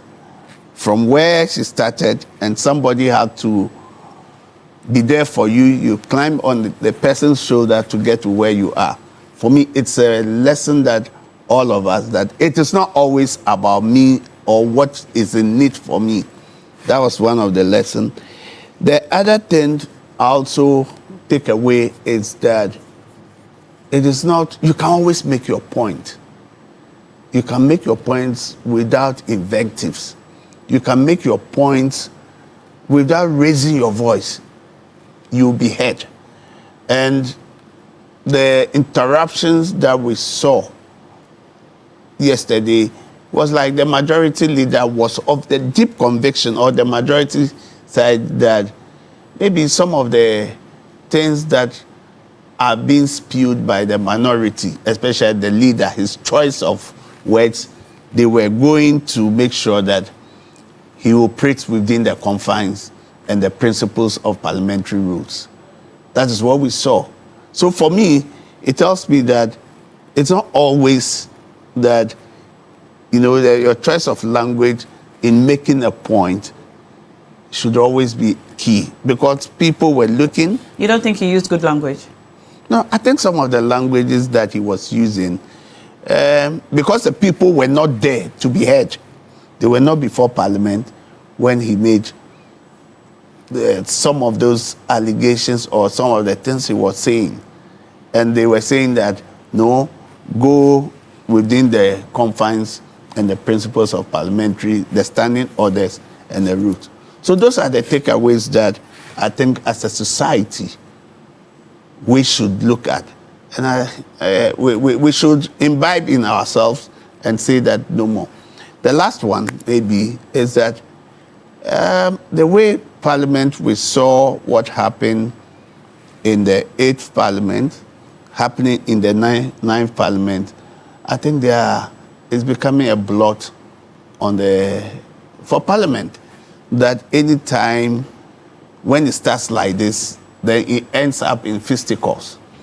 And whilst it ends up in fisticuffs, nobody is being punished or surcharged for that. And for me, if this continues, you know, it lays down the grounds for some military intervention. Military intervention? I'm telling you, no. You see, what it is going on. If what continues?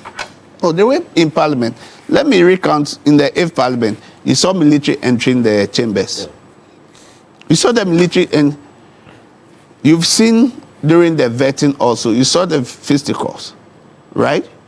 You saw the challenges between, and you see now, the military intervention is not like it used to be when people are killed. Now they are endearing themselves. Example is just nearby Burkina Faso. Everybody says Traore, Ibrahim Traore. They are happy with what he's doing. They are happy with what Niger they are doing, right? Because people feel that they are losing interest in the political elites. Democracy. They are losing interest in democracy. And if they see some of these things going on, they say, these people really, do they think about us? Are they there to pursue the agenda for the benefit of us as society? And once they compare it with people who have come, Traore and the rest, and the society is hailing them, do you think people would not also want to experiment that? You know, so for me, Parliament is such an august body that rules work there. If the top is behaving that way, how do you advise the younger ones that don't go for mob justice, don't do violence, will not solve the problem that we have to judge of? For me, the walkout and the rest is a parliamentary tool. It is their right. They have to exercise it anytime they determine they want to exercise it. It's their right. I don't have any qualms with that. But it's not what you preach that the people will emulate. People will emulate what you do. Definitely. So if your sons, sometimes we sit down, and even my son was watching yesterday, say, Daddy, these people, why are they arguing like this, right? And these are things that society is learning. And I think that Parliament itself should sit down and see that some of the things they are doing is becoming a blot on their conscience. Right. And they should be. they would always judge. But you generally have no problem with their exercising their rights to walk out or boycott. No, at all. It's a parliamentary tool. All right. Now let me come back to you, Ramsey. Now let's talk about this standing controversy and what happened yesterday. Do you think that it might have any long-term effect on the perception of the neutrality of the judiciary if Bafo-Boni is confirmed? Well, for Bafo-Boni, I think there is light at the end of the tunnel. I have been able to test his leadership skills. That is why I compared his leadership skills to that of the current IGP. And I said, it's just like day and night. And so I have absolute confidence in Bafo-Boni, Justice Bafo-Boni. And I want each and everybody, young, old, woman, girl, whatever, whoever you are in this society, no matter your status, that we should all rally behind Bafo-Boni, because I have absolute trust in him that he is going to deliver. He is going to indeed ensure that the judiciary gets back on its foot and enlighten the darkness that has been created by the previous administration in the judiciary. Because I cited a lot of research reports on our judiciary. If you look at the Mo Ibrahim Governance Index, judiciary autonomy declined by 50% under the SY administration. Our people lost trust in democracy. It declined significantly under the SY administration because the judiciary was influenced and was infiltrated by political actors. But we are going to see a different thing altogether, because I have trust in Bafo-Boni, and I'm indeed going to be his lead campaigner to ensure that he succeeds. Now, Justice Bafo-Boni indeed will go. It's sad that he has only 1 year. Yeah. I feel so sad that he has only 1 year. And that's one of the issues that that people who are not entirely in favor have raised, that what real difference would he be able to make in the time that he has left before he retires? What Tokono did in her short stay as Chief Justice can be overturned by a competent, virtuous, righteous Chief Justice within a day. And this is what leadership is about. Let us not take his merits for granted. Okay. Indeed, the minority is going about singing all kinds of rhetorics. This honorable justice, was appointed by the former president, John Ajekun Kufuor, who was then the president of the Republic of Ghana from the year 2001 to 2009, under the ticket of the MPP. Indeed, what Afenyo Makin has done has really hurt Kufuor this morning. I can tell you, because President Kufuor believed in Bafo-Boni. That is why he appointed him to the apex court of our land. So what is Afenyo Makin telling? And that's why I keep on referring you to Nane's People's Party, that look at them. Look at the way they act. My learned colleague talked about issues during the vetting in Parliament, where there was a fist fight and all that, and tables were being overturned. This is not what we are used to when we talk about the MPP. I mean, look at the days of J.H. Mensah. Can you compare that to Afenyo Makin today? Afenyo Makin, I don't think he has not questioned the competence of Justice Bafo-Boni. His issues have nothing to do with his competence and who appointed him and why he was appointed. His issues have got to do with the fact that, among other things, there are cases pending before the court. A motion was taken to Parliament. The Speaker ruled over it. Indeed, it was even the Deputy Speaker and then the Speaker. You cannot bring back a matter that has been adjudicated on back to a committee meeting. Okay. That is acting in ultra vires to the standing orders of Parliament. You can't do that. And is he saying that President Mohammed's constitutional right should be stampeded because a case is in court? No laws in this country is greater than the Constitution of the Republic of Ghana. This is the apical law of our land. And so if the president is exercising his rights in appointing a Chief Justice, he has the right to do so. And he talked about the procedure in removing Justice Tokono. Article 146 of the 1992 Constitution is clear. There was no procedural breach. It was done, taking into consideration Odi ultra partum, the principle of natural justice, that a fair hearing should be granted to whichever person who has been accused. And that was what happened. A committee was set. They determined a prima facie case against her. The president, in consultation with the Council of State, acted according to the Constitution. Yes, what was wrong? In the middle of it, Justice Tokonu had concerns about the way the hearing took place. She had questions about fairness, about how she was handled. There was nothing. It is pure political gimmick by Justice Tokonu. If indeed she had concern about whatever that was going on, she indeed is a legal brain. She should have conducted herself in a manner in which all these things will not happen to her. She knows the laws of this country. Indeed, she has told us that the law is the law. So tell me now, this morning, where in our laws in this country that her rights has been breached, that the president acted in ultra. Look, it is all. Can she prove it? Why is it that the courts have all thrown their cases out? The courts have thrown their cases out, and I'm sure that the ECOWAS court is going to do just to this matter and throw the case out. All right. Look, we are serious as a country. We want to build a formidable judiciary. Doc, we need competent people to man the judiciary. Doc, I'm going to come back to you. Not people that would man it for selfish gains. Let's just go to Martin Pebu, who might have to leave us soon. Answer to short one. 1 year. Short one. The 1 year, you are saying that he has 1 year. You see, there's precedent. There was a justice who was appointed by President Kufuor. And at the time, Nana Akufo-Addo, his former president, was the Attorney General. That was Professor Kluje. Professor Kluje had less than 1 year at the Supreme Court, but his impact cuts through and is still alive today.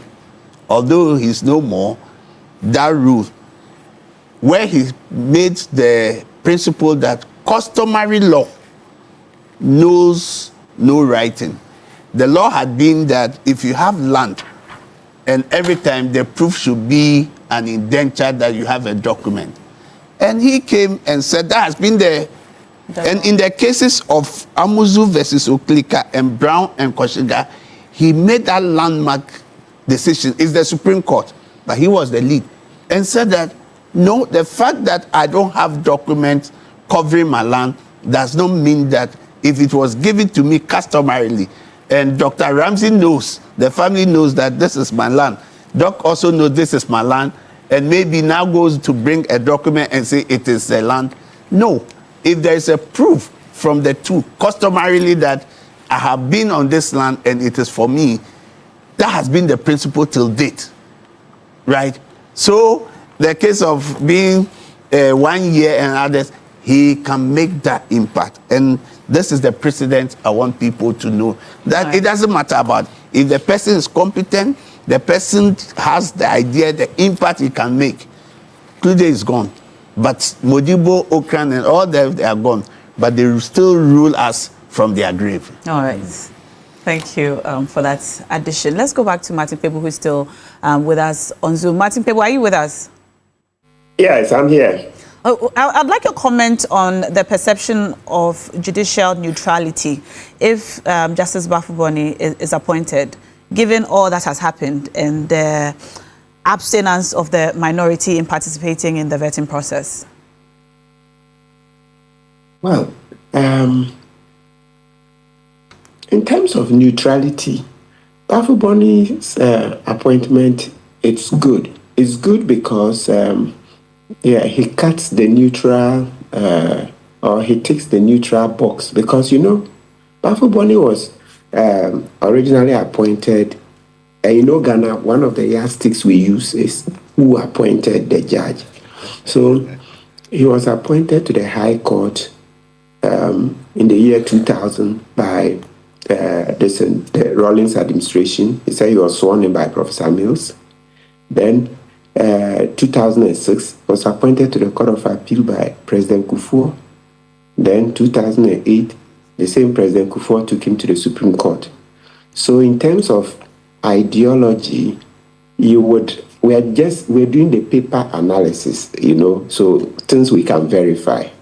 as to derail things in his head, and those says you would leave for another day. But in terms of the optics and what the appointment signal, because to go to the Supreme Court is no joke. If a president doesn't trust that you believe in his ideology, etc., you won't make it to the Supreme Court. Remember that now with over 34 million citizens, the Supreme Court doesn't have more than 17 judges. So you see that to go in and a lawyer population of over 7,000, okay? So to go in 17 judges out of over 7,000 lawyers is extremely competitive. So the point I'm making is that his rise to the Court of Appeal and the Supreme Court, where under President Kufuor, who was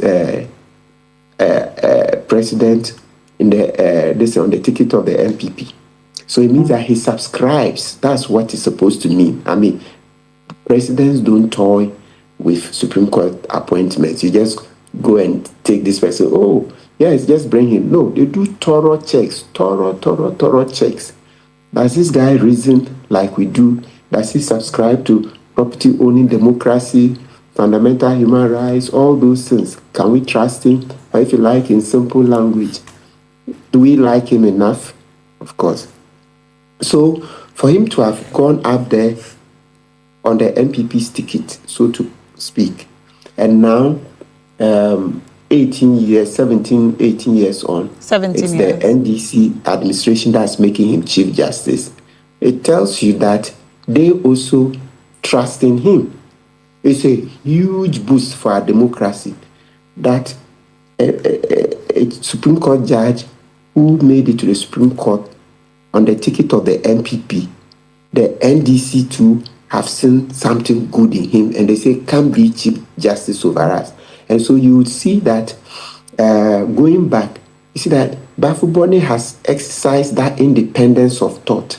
You know, at his vetting, the point was raised, and Dafia Mepo was the first to raise it, that says, Bafuboni, to paraphrase, you've been given this position because in the election 2012 petition, you voted for President Mahama. That's why you got this position. You know, Dafia Mepo was teasing him. And he looked at it and said, no, I don't think so. Rather, what it means is that it shows my quality. I mean, just paraphrasing the answers. It shows that he's good enough for the job. Because, you know, prior to the decision coming out, people just thought that, oh, Bafuboni is a Kufuor appointee.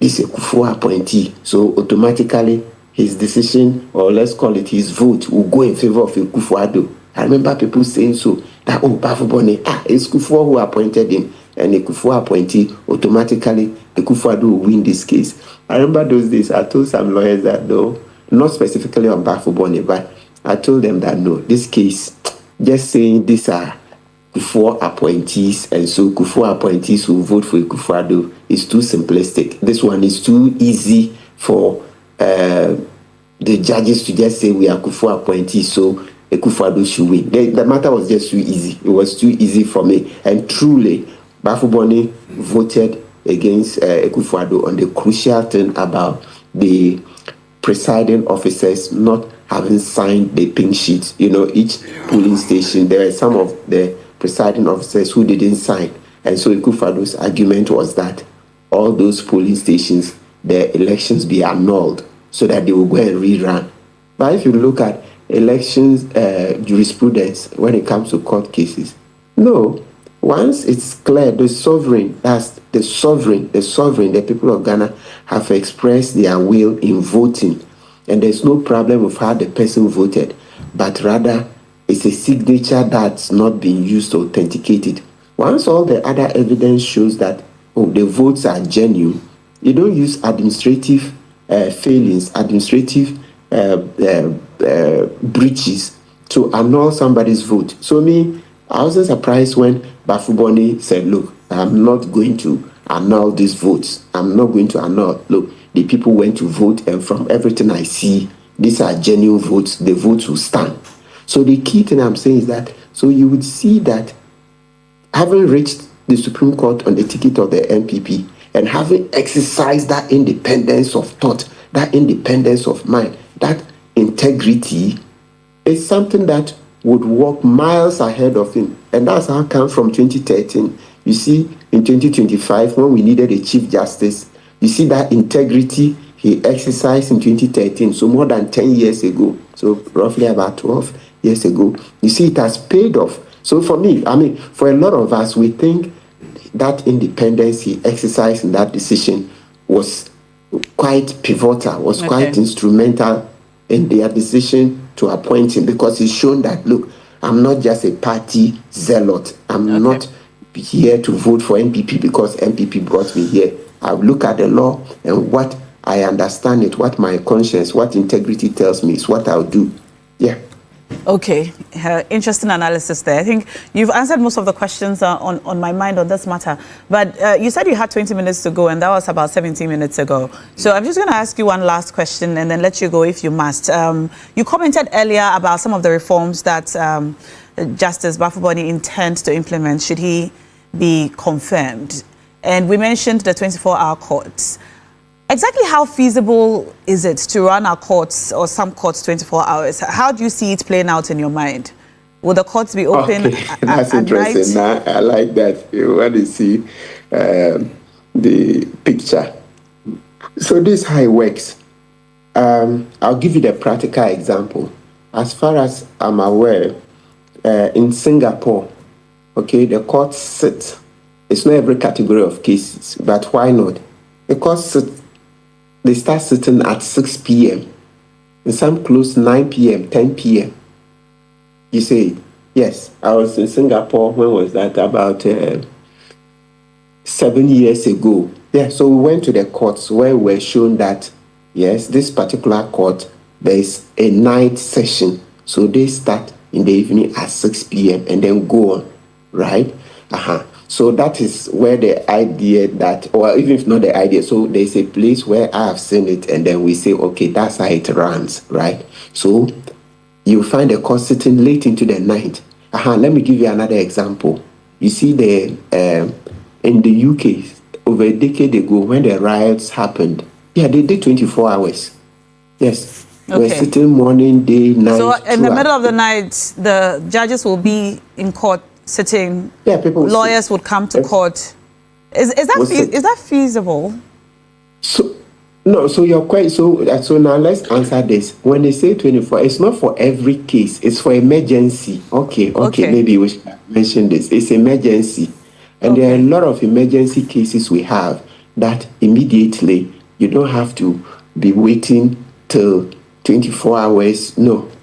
And let's also make the point. So when we say emergency, it's not so emergency means it's restricted category.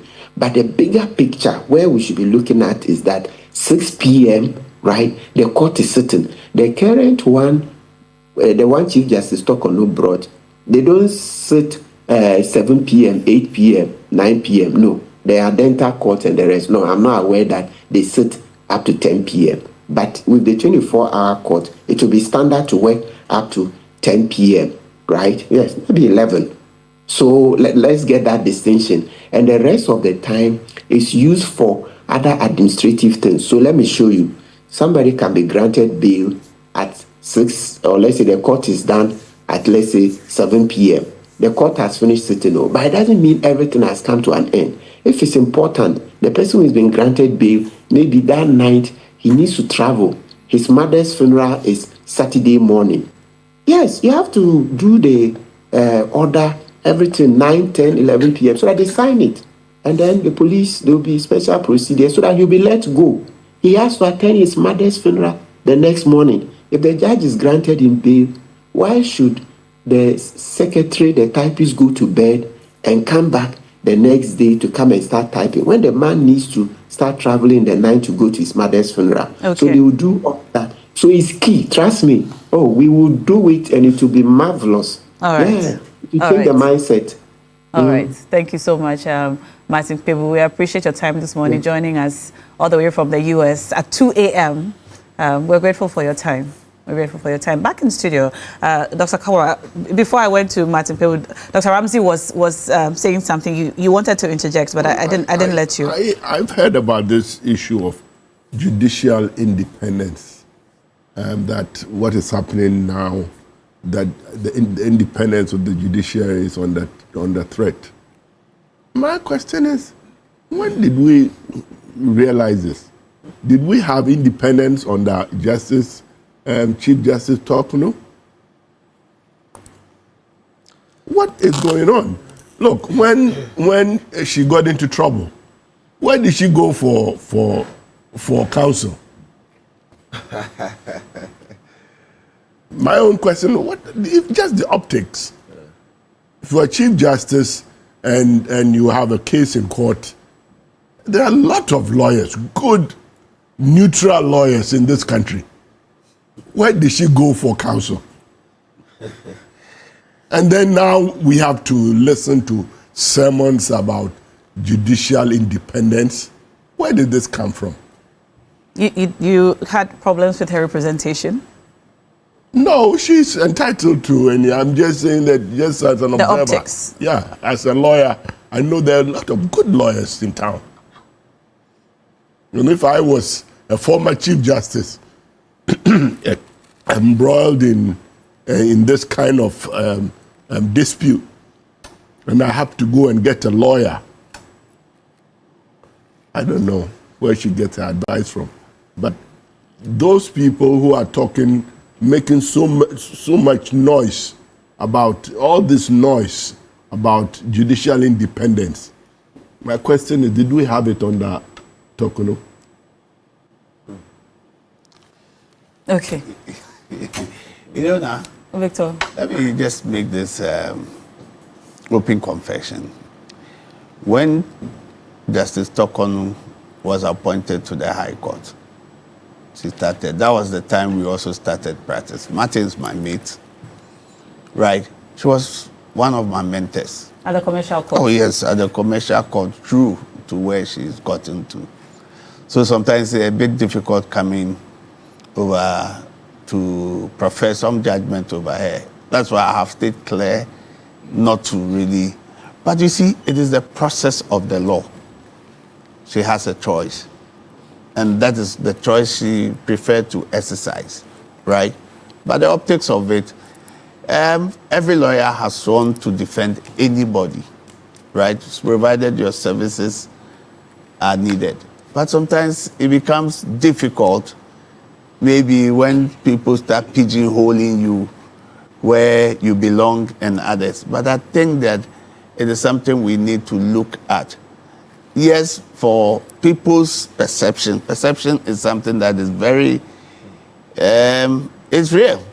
Because people have some perception, like when you take somebody to General Legal Counsel, the disciplinary committee, the complainant even going has a perception that the people sitting there are all lawyers. And I'm taking another lawyer there. So am I going to get the justice or not? But you see, you'll be surprised you go there when the judges and the lawyers are reprimanding their own colleague. You'll be surprised. You know, so some of these things are technical, very difficult. But I think that what should stand out is that as a lawyer, you have taken an oath to render services to anybody who needs your service. And the flip side of it is that as a lawyer, I can also decide who I want to represent and not to represent, right? Nobody's going to force me and say, oh, you have to represent this person. Even sometimes the judges will make a request that, oh, represent this person. If you think you give him and say for personal reasons, I won't do A, B, C, D, right? So if we continue to sometimes trying to pigeonhole lawyers who the case it takes not to get, we will become endangered species.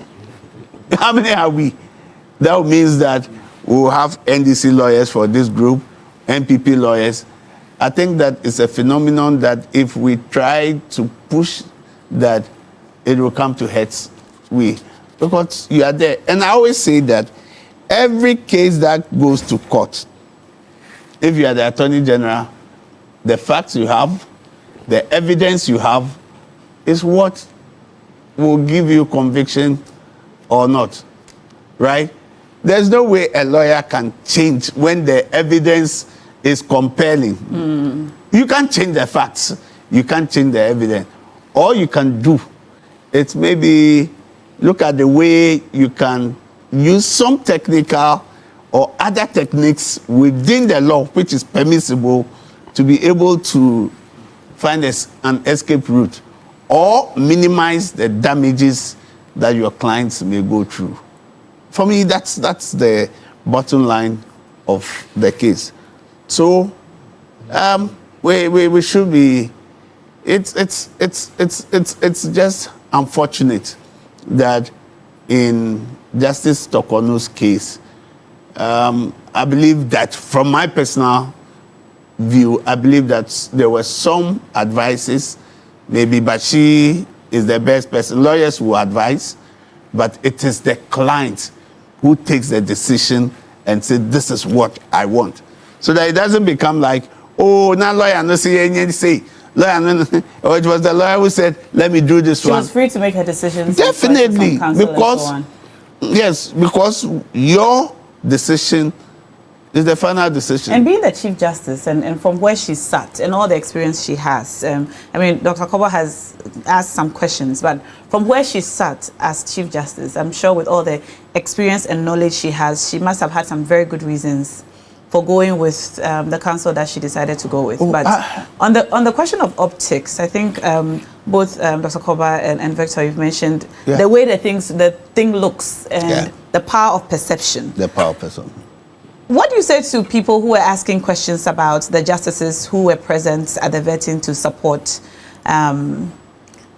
Justice Bafo-Boni and those who were absent? So some of the justices who were not absent, there have been some conversations about, well, this justice was appointed by Akufo-Addo, they were not present. This justice was appointed by XYZ, they were not present. Do those things matter at all? No, you see, what happens, people don't understand is that whilst the system is moving, you have to go with the system. The Supreme Court, before they even come with a judgment, they go for conference. What is your opinion? What is your view? What is your view? And they synthesize, put it together and say, let one person write it. You see, my good friend and senior brother, Justice Gaiwu, he was appointed by the previous regime. He was there, right? It is different from the perception we have that when they go there, there is some seemingly misunderstanding or tension between them. No. The moment they get in as Supreme Court, I'm telling you, right, they are one. And the fact that the former Chief Justice has been our colleague, she has an issue, doesn't mean that the system should not work.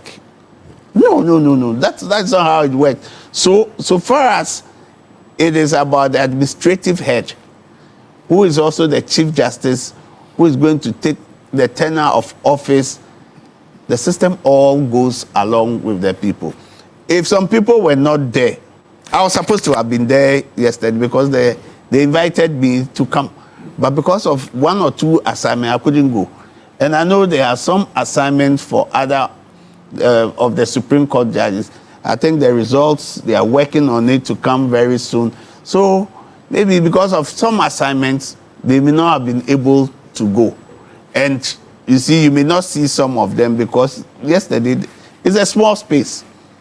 I'm sure, I know people who went, but you can go and take a seat when there is a Supreme Court judge who has come and has no seat.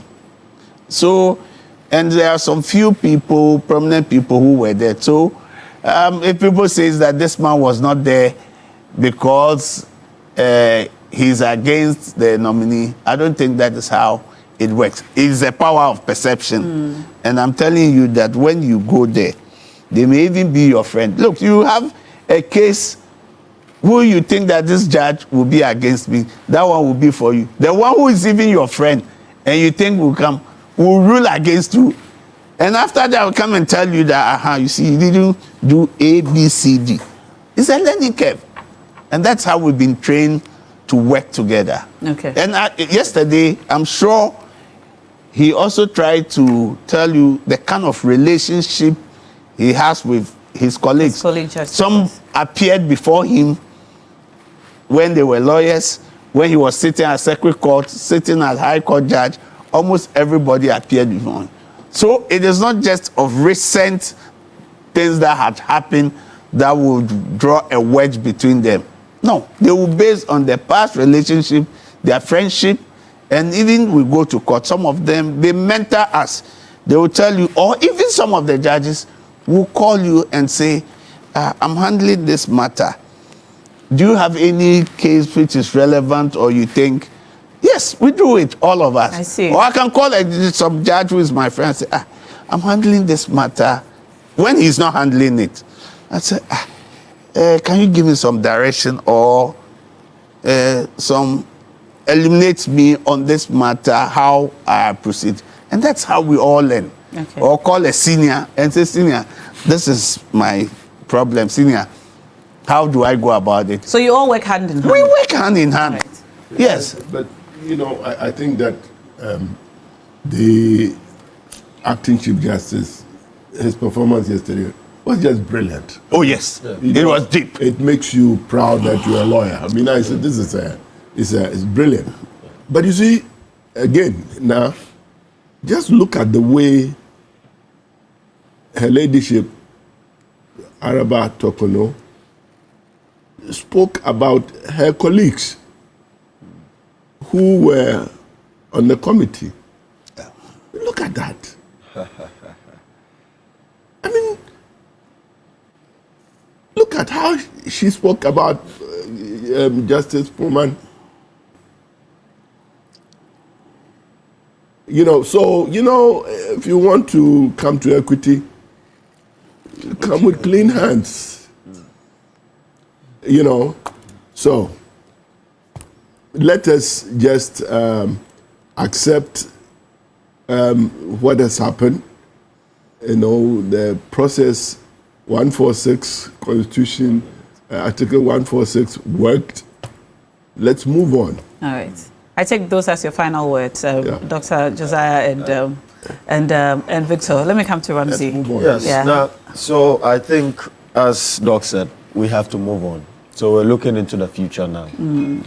Now, we want to see a Ghana where tomorrow the executive would not have the mandate, the legal mandate, to appoint heads of independent constitutional bodies, like the office of the CJ. We want to see a scrap of the Council of State under Article 89. A scrap? Yes. It's not living up to its mandate. I think that in place of the Council of State, we should adopt a bicameral parliamentary system and bring in a second chamber. This second chamber would not be made up of political actors and state actors. And this second chamber would have the legal mandate to appoint heads of independent constitutional bodies, so that tomorrow nobody is going to say, well, the executive is NDC, is UP or MPP, and therefore they have appointed such persons into this position. Therefore, this person is NDC or MPP. And this second chamber cannot be politicized. You've said that we are political people as a country. It's difficult to say that this person is not a political person. How exactly are you going to come to this conclusion? I mean, if you look at the interests, politics comes with interests. Mm-hmm. It's always a political, you know, in this country, right? We allow politics to direct policies rather than vice versa. Do you understand what I'm saying? That politics directs or drives policies rather than policies shaping politics. I think that if we're able to bring about the second chamber, if you look at the actors I've mentioned, do you think that their interests will supersede that of the political interests? Excuse me. If you balance that of the trade union, you have the trade union there, you have PWDs there, you have faith-based organizations, you have gender-based organizations. Political leanings, they have biases. But indeed, their interests, if you put all these things together, their interests collectively supersedes that of the political interests. You don't think that political interest directs interests of some of these organizations also? Because in the same organization, where you believe that they should all have the same interests, there are divisions. I agree. But again, I am saying that if you look at the amalgamation of people that we have posited this morning, that I have given out this morning, right? If we're able to put all these people together and have this mixture, it will be able to neutralize our political interests. Maybe you might not see it because Ghana is highly polarized due to the kind of partisan politics that we practice today. But I am telling you that in the future, if we give power to certain people, certain organizations like the labor unions have to be political because they want their needs to be met. Unfortunately, some traditional authorities, some chiefs have told me, they've told me behind closed doors that, look, if I don't align to A, B, C, D or declare my support for A, B, C, D, which is against the constitution, I might not get something to even feed my people or to support development within my community because I'm a chief and I have a lot of people that depend on me. That is the system of politics in Ghana today. And so if we are able to take out that power from the executive and give it to these independent bodies, I am telling you that it will be able to resolve a lot of these issues that we are dealing with. Well, put it to research and see what I'm talking about. All right. I would like us to end this conversation now. The conversation on constitutional review is going on. I'm sure I'll put a paper, position paper. We have given that today. Okay. Yes. But quickly, I'd like us to comment on this. Today, we're expected to see the report on the helicopter crash, which unfortunately claimed the lives of 8 gallant Ghanaians who were on their way to a mission to help fight illegal mining, including 2 cabinet ministers. Now, we're expecting the report today at about 11:30, if I'm right. Now, some people have expressed concerns about the content of the report. We haven't seen it yet, but that it has happened. It should be private. It should remain with national security and let them do what they need to do to correct whatever might have happened, depending on the contents of the report. Others think that, well, it's something that concerns all Ghanaians and you know, it should be made public. It will be made public, though. What's your take on it? Yes, there are some information that are classified. And in every democratic society, our constitution makes it clear that where we need to have sufficient information as a democratic society, it ought to be done. And I'm happy, although it's an unfortunate situation that nobody will want that to happen again, a disaster that we pray never happens again in this country. Giving us some information would also bring peace to us. They will bring some disclosure in the sense that we will have known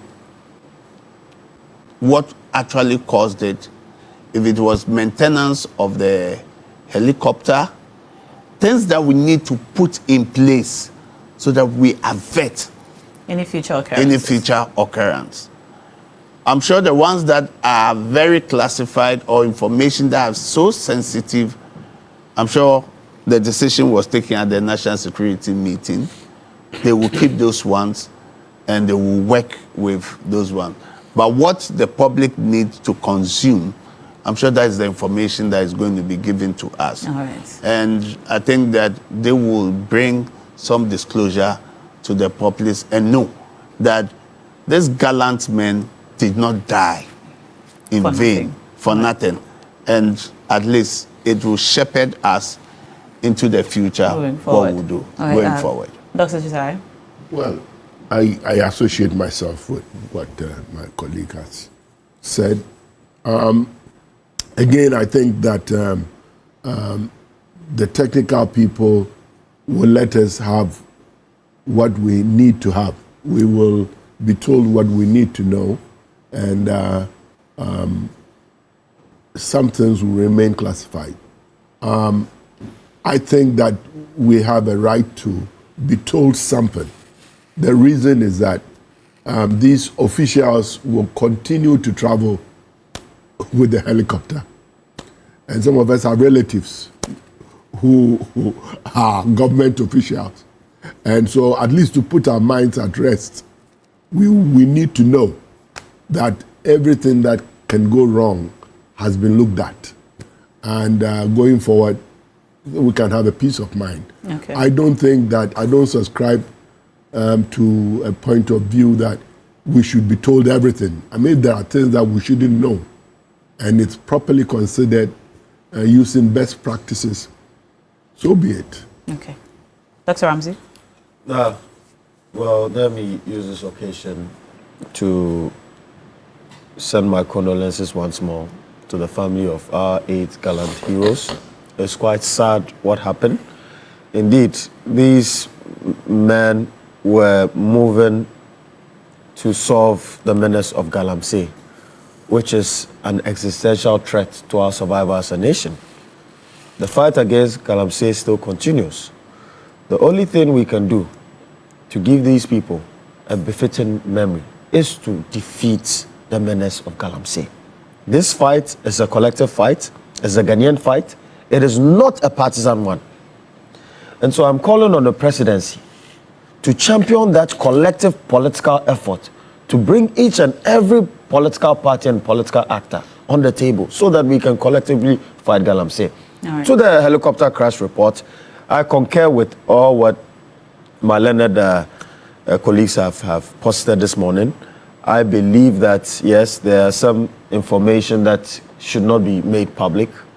It should be on a need-to-know basis. And I think that we are yearning to see what the report is going to look like. And so on this note, I would just hope that the report is clean, there's no foul play, and I hope that the Ghana Air Force will be re-equipped and will be revamped with modern helicopters and aircrafts, so that our soldiers and our VIP and government officials will be safe when they travel. All right. And indeed, not the 1976 helicopters that were bought by the previous administration. All right. Thank you, Dr. Ramsey. I'll read a couple of your messages before we wrap up this segment. Musa Abatwa Sawasi says, kudos to President Mahama for nominating Justice Bafo Boni as Chief Justice, despite the unfortunate conduct of the minority, clearly bent on obstructing the vetting process.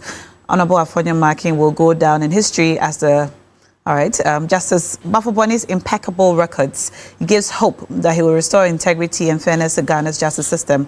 My regards to the Chief of Staff, Julius Deborah, and Stephen Peng in Wales sends a message. Stephen Peng, it's been a while since we heard from you. Great to hear from you today. Discerning Ghanaians will not bow to the caps and whims of Afonyo Makin and the NPP today or tomorrow. And the posturing of Afonyo Makin and his minority is becoming nauseating, to say the least. Ghanaians are waiting for the United Party as a viable opposition in the next parliament.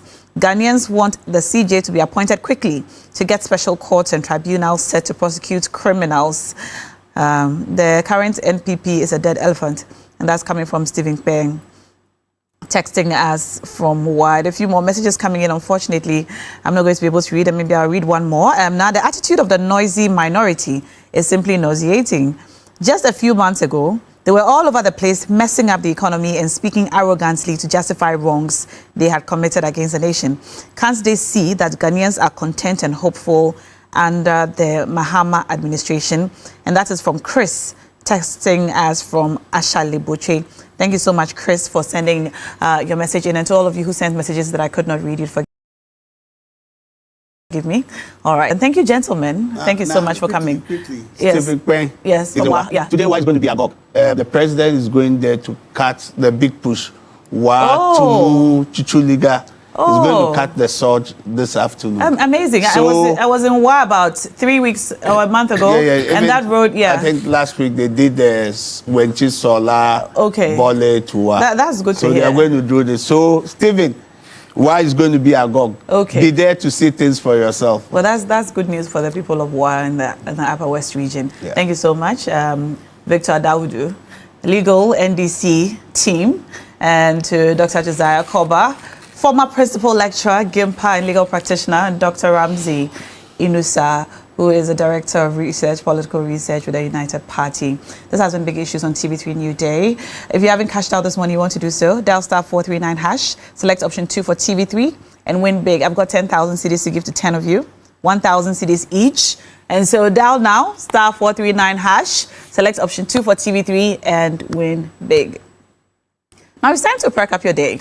Perk up your day with milky, rich, smooth taste of milk shortcake from Perk. It's a pure delight. If you haven't tried Perk, you want to try it today. It's a pure delight. And we invite you to buy one and have it at any time of the day. Still to come, we've got sports for you.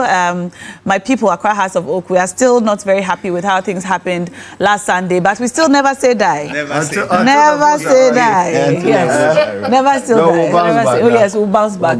As for the Porcupine Plantain team, we leave them to God. And still, they are number 9 on the table. They are number 7. In spite of this unfortunate stolen verdicts. Stay tuned. We'll be right back.